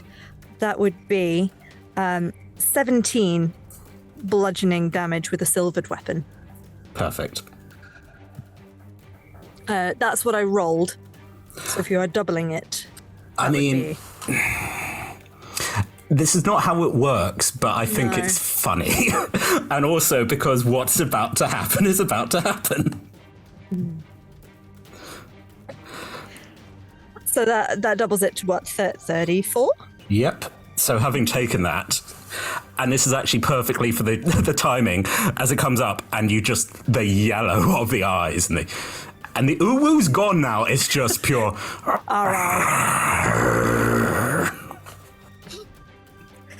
Avoid me.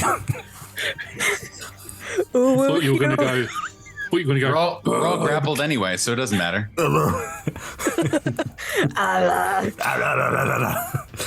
Very good. At the end of your turn, the Illithirid is going to sort of look at the other two Illithids, look frustrated, and just disappear. Ezekiel, it's your turn. That changes completely what I wanted to do. I'm so sorry. No, it's fine. It's good because I now have to apologise to you for what I'm about to do. Oh. I begin rummaging around in my pocket and I'm like, oh, where is it? Where is it? Where is it? Ah! I pull out the other deck of cards that I have and I just hold on to it and my body begins to sort of freeze over. And to Daphne, it looks like I've just completely encased myself with ice. And I just go, I wish there was a simulacrum of myself. And a simulacrum stands up in my place as I'm sat there. I look up at it and hand it the deck of cards. It runs around, it throws the cards, and it's also going to cast Animate Objects because I effectively get 2 turns now. And I'm going to attack it with 20 cards, 10 from him and 10 from me. Amazing. We also do need to point out for Roll Together lore, you're naked. Yes, he's naked. Yeah. The simulacrum is completely naked. Yeah. Yes. Has no private parts because it's a construct. I don't remember that being in the rules. Look, the Ken doll effect was because Nate was a Triton, and apparently that is a thing. Yeah. But there's you're an elf, so. How deep does this lore go? Oh, why don't you consult the wiki? Thanks, Mark. Could you just in chat? Could you just really on the down low just link the genitals page on the official Roll Would you Together like to see wiki? the anus page? We have an anus page. I would rather not. We'll build to that. We'll start genitals, it's work what up does to and what anus. doesn't have one. Yes. Hopefully, my D&D Beyond doesn't crash now. That's a lot of dice. Oh my god. That's how I felt when I was rolling. That was really 14 bad. D10. Oh no. No. I know. Again, I can't pull it up, so I don't know. So you have to just click on sec. it. I was just double checking Wish because Simulacrum is an 8th level spell. It's 8th level spell. It normally takes 12 hours, but Wish allows you to cast it do it instantly. in one. Yep. How can I? It's not let me click. You're supposed to be able to click on it, and it's just doesn't. Miss, hit. There's one hit. Miss, hit. Miss, hit. 3. Hit. Bless you. Hit. 6. Hit. 7. There's 7 hits. It's not as great as I thought it was going to be, but that's. Better than a poke in the eye. So it'll be 4 times 7 plus.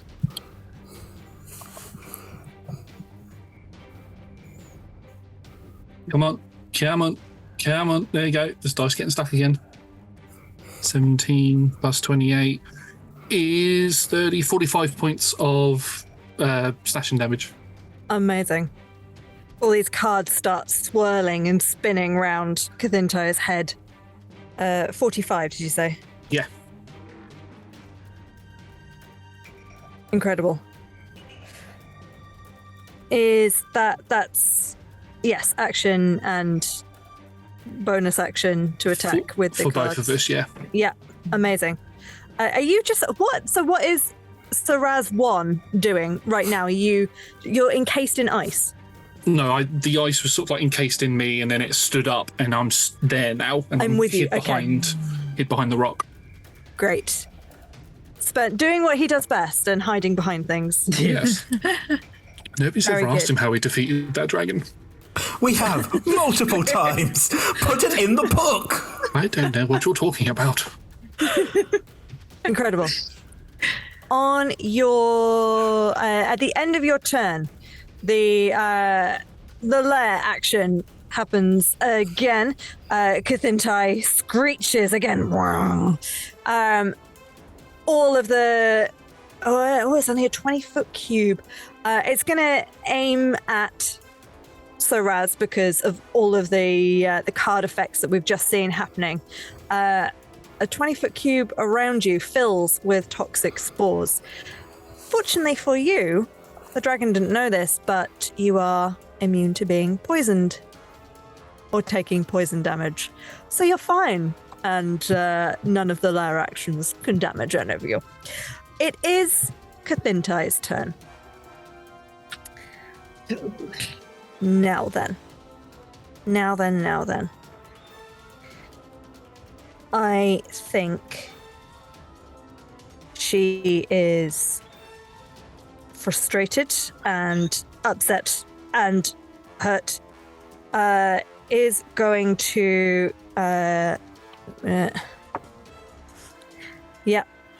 going to scream once again and start, let's see, we want to try and get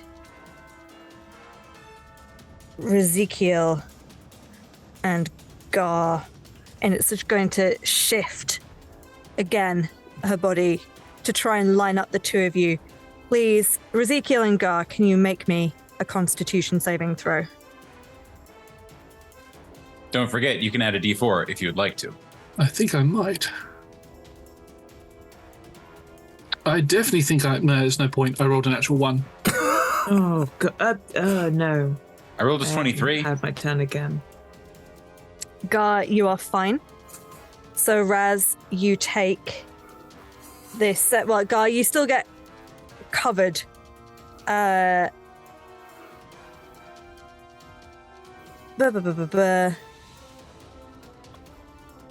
Oh, I forgot this last time. No, it's fine. You all got hit by it anyway last time. So Raz, you take 61 points of psychic damage. Gar, you take half. So that is 30. You both feel that nausea.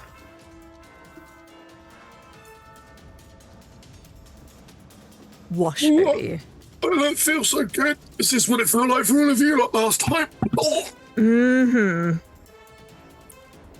Very good. And then Kathintai is going to try and turn around and climb into another one of the holes. In fact, she can't turn around properly. Is going to aim for like the next tunnel over. Now, the three of you that are grappled are going to get yoinked along, I think. Oh, goodness, I've forgotten how this works. Can you make me a strength saving throw to break out of to not get yoinked along? I just made a constitution saving throw for my concentration check on 10 of the cards, and I rolled a natural 20. Hey. Does that mean I pass? Because half the damage would be 31. But I don't know if natural 20s will succeed. The original con save was to not take the psychic. The original con save was for the attack, so you've just rolled a con save to maintain concentration on your spell. And I rolled a natural 20 on that one. So you maintain concentration on the animate object spell. Oh, okay. Thank you. Yeah. Sorry. But that is a good point though, because your simulacrum would also take 61 points of psychic damage. It would need to make the save, wouldn't it? Let's do the save for it. It rolled an 18, which is going to be a failure, so it'll take 61 as well. Yeah. It is on... It doesn't look good. Yeah. And it would need to roll concentration. Let's do that as well. Sorry. Just a naked man covered in tadpoles. So 10 cards go anyway. Just covered in tadpoles. So the simulacrum, so Raz 2's concentration has dropped. Yes. Okay. Okie dokie. Gosh, look at the time. I'm so sorry, everyone, for running over. I feel like we're quite close to the end, though. Fingers crossed. Could the three of you who are attached make me a strength saving throw? I feel like that's not right. It's whatever you want it to be. You are the master of games. Mm-hmm. But because I was so supportive and nice in that moment, I would also ask advantage on that because I rolled a natural 1. What would you be doing to have advantage? What, to stay still? Being nice to you, Nat, the human being. I don't think that's how it works, Nathan, but nice try. Yeah. Can I have it for being a wiggly wolf? I do think it's important to note that I said I supported you, then I rolled, then I asked for advantage. So it's all above board. I did mean it, but also, yeep. Hugh, what did you roll? Neri, what did you roll? 14. 12. No, you all get yoinked along as well. He's gonna start to try scooting along into one of the tunnels. It's difficult, and he is big, and he also has creatures attached to tentacles, so it's kind of just stuck with his ass out of the hole at the moment. Just a tail, and the three of you just sort of, I mean, if he keeps trying to pull, you're going to get squished. We're not in the tunnel then? Not fully in the tunnel yet. We can still see everyone else. Yeah, but you feel like you're being pulled along, and you're heading that way. Neri, it is your turn. I need to throw out another heal, I think.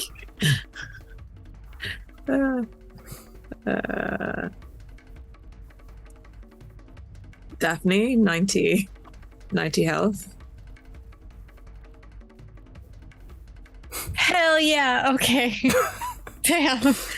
That is the last. Amazing. That is the last just general heal I can do. Unless saving the 9th level, so just saying. Don't get dead, anyone else. That has me doing pretty damn good. And does that mean my tepals? Yes. Okay. Yeah, I am. It does. You no longer feel good. nauseous. Great. What else are you doing? Any other bonus actions? Anything else you would like to do on your turn, Neri? I just have bonus action spell. Wait, can I cast a? No, it has to be a bonus action cantrip. I really don't have any bonus action cantrips. They're all. Yeah, no. I can't do anything else. Fair. At the end of your turn, Thintai is going to take a legendary action to... Oh, it can't see you, so it can't try its commanding spores anyway. Interesting. It's going to make another tentacle attack on... let's see. On Gar. Just kind of pull. Disadvantage. Disadvantage is going to be 24. Ah, that hits. Yeah. Okay. But it's just going to be that pulse of psychic damage down the tentacle, and that's going to be a 13.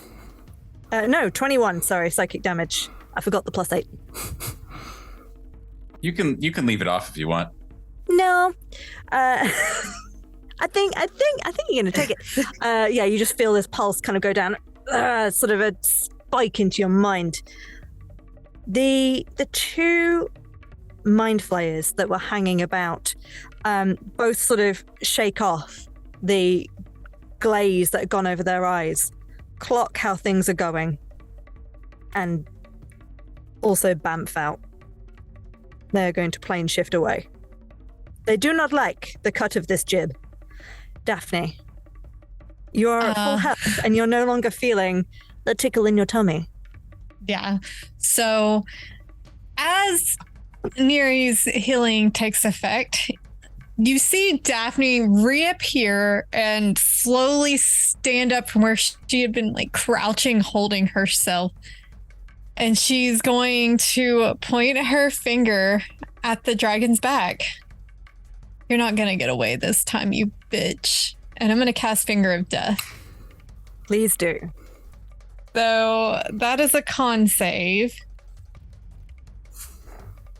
All our cool spells are. Mm-hmm. Hate that for us. That is a 30. Jesus Christ. Yeah, no, that passes, but you still take half of what I roll, so... You're so ugly. When enough. you were born, they had to get a cleric to cast Resurrection after your mum saw your face. That's an echoey voice coming from my simulacrum, who casts silvery barbs on it and then gives Raz 1 advantage. Amazing. I will roll it again. I mean, it's still a 26. Okay, I'm gonna use bin luck. Okay. So that take you still pass it, so Shit. it's fine. You would still take, I rolled 65, so half that, 32 necrotic damage. Amazing. And then let me make sure Tide that... is sort of snarling and weakly clawing their way. It's in fact the claws, rather than dragging Cathintai forward, the claws are sort of actually just creating a slightly wider tunnel in front of him, just ineffectually, not really moving, but scrabbling, looking desperate. And then I am going to use my Quicken spell, spend more sorcery points, and I am going to cast Lightning Lure, because I can cast a cantrip, right? Cool. Yes, if you quickened it, yeah. Lightning Lure. Amazing. So give me that strength save. I mean, even in this weakened state, it's still... I mean, it doesn't have proficiency with strength saves. That is a 19. If intelligence was dynamite, you wouldn't have enough to blow your nose. Silvery barbs from normal Raz. Well, that failed anyway. You don't have to do that. My saves are pretty high. So my save was a 22. Incredible. So, you take... Oh, wow. 17 lightning damage. Uh-huh. And I guess even with the size would be pulled 10 feet towards me. It doesn't have a size limit. I mean, you're using magic to pull it. Yeah. Cinematically, I like to think that Neri, Gar, and Hugh had been pulled right to the edge of the hole and were literally like just getting squeezed and they looked like they were in serious pain as they were starting to be pulled through this hole. You shoot your lightning lure out and pull it back. What does this look like as you kill the dragon? Oh shit! You see this bolt of lightning just escape from her hands, her fingers, and grasp this dragon's hide and yank it back, but also like ensconce its body, trying to avoid her friends and fry the bitch alive. Amazing. Incredible scenes. Yeah, you pull Cathintai out, who just lets out one final sort of shriek before any sort of animating force leaves their body and the head drops. You can't even see the head properly because it's still like just in the tunnel, but you hear it thump. And it is still. We are still in initiative. Gar, it is your turn. Still in initiative, you say? Yes. You take, at the start of your turn, you feel those tadpoles in your stomach. I thought I saved though, didn't I? Oh, you are still infected. You just don't take the initial. You halve the initial damage. Got it. didn't we get extra saves on that? Yes, you did, but I've completely forgotten about that, and it's not made a life or death difference so far. So, So far, I'm going to eat these people. Good. I mean, it's there's at the a whole end of your carcass turn. of a dragon. It's at the end of your turn that you would have taken it, so you've not actually had a turn yet. So, you take 14 psychic damage. The tentacle around you has dropped. Is there anything you would like to do?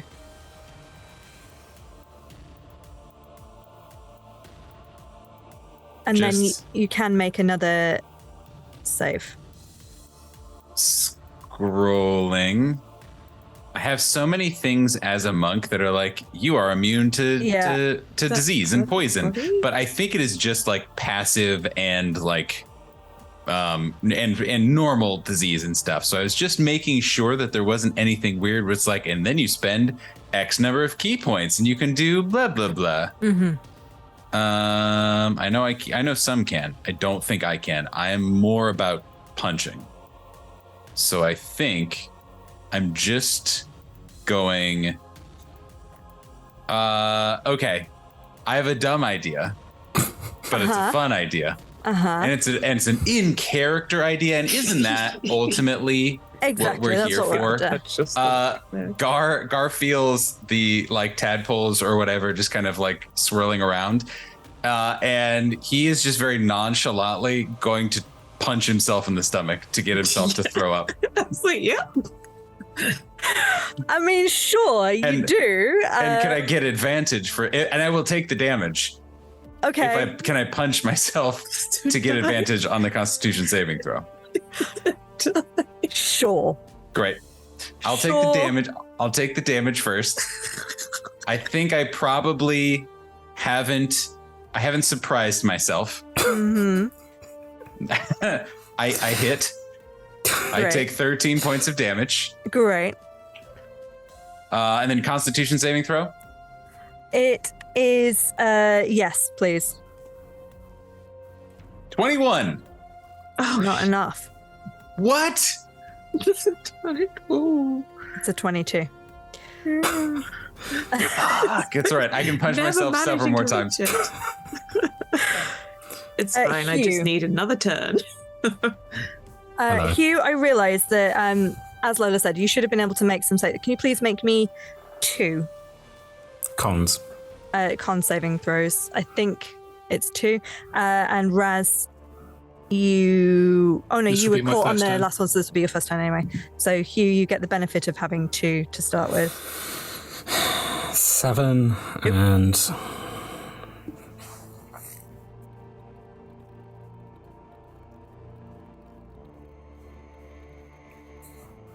That's 2 7s.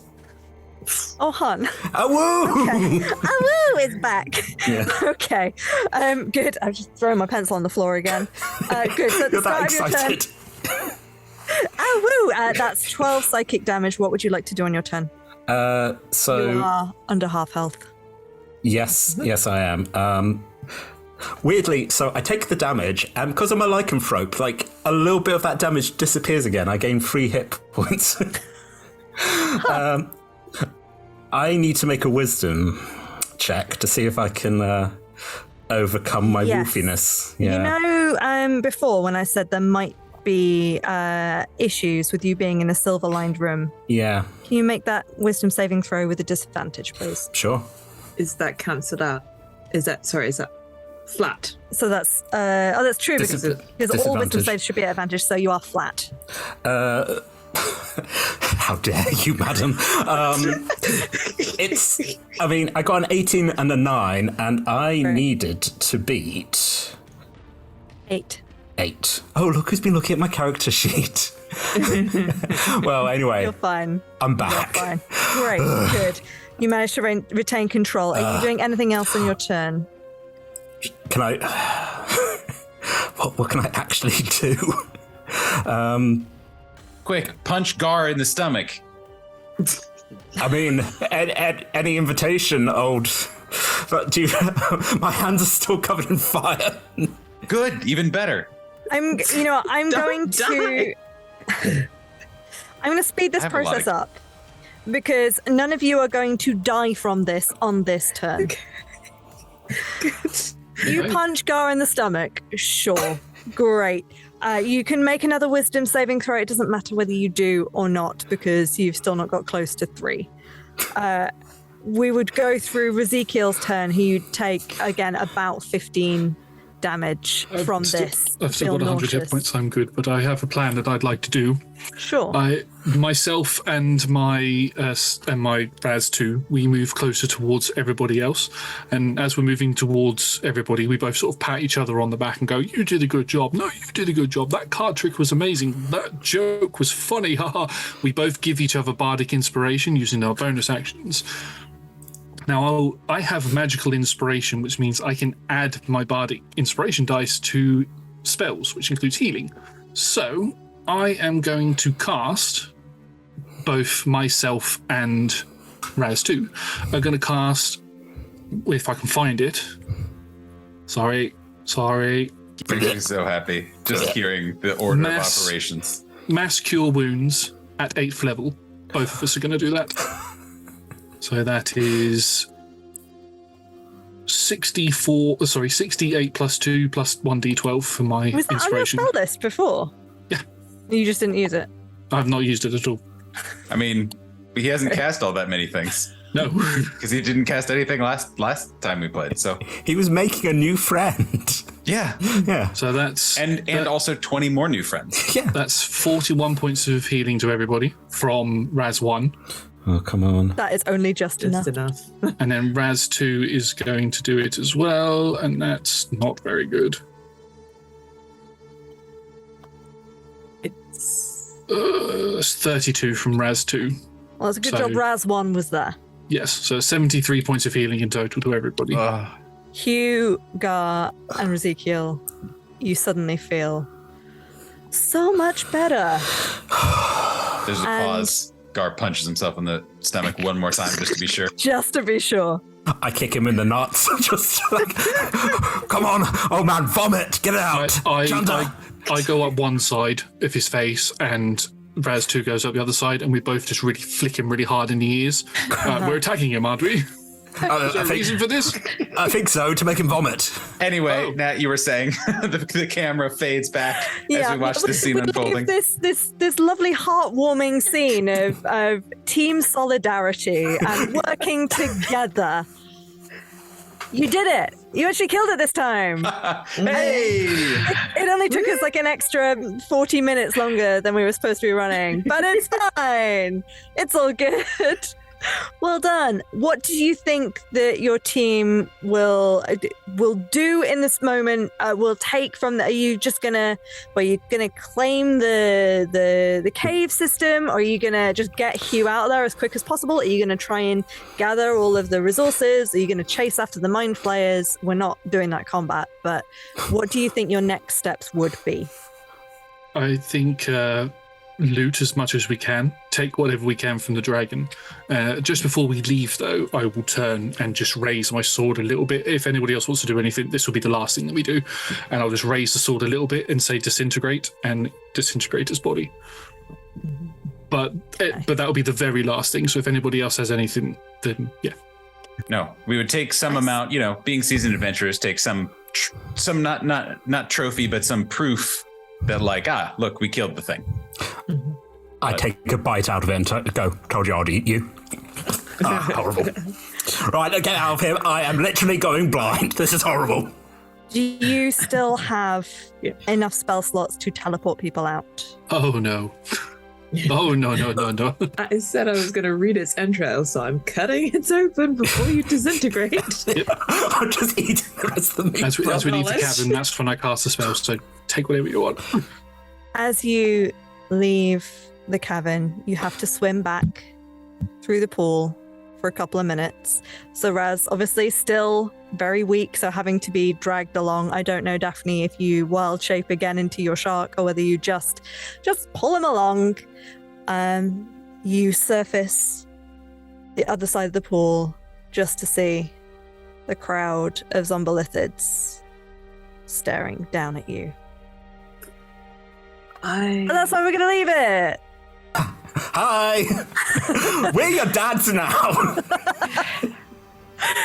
Thank you, everyone, for joining us for tonight's show. If you enjoyed it, we play every Monday and Tuesday from 6 p.m. BST or 10 a.m. PST. On Mondays, we're currently streaming Chris's campaign, following the further adventures of Prosperous and Viorica and Flore and some other new friends. Or maybe friends we've seen before.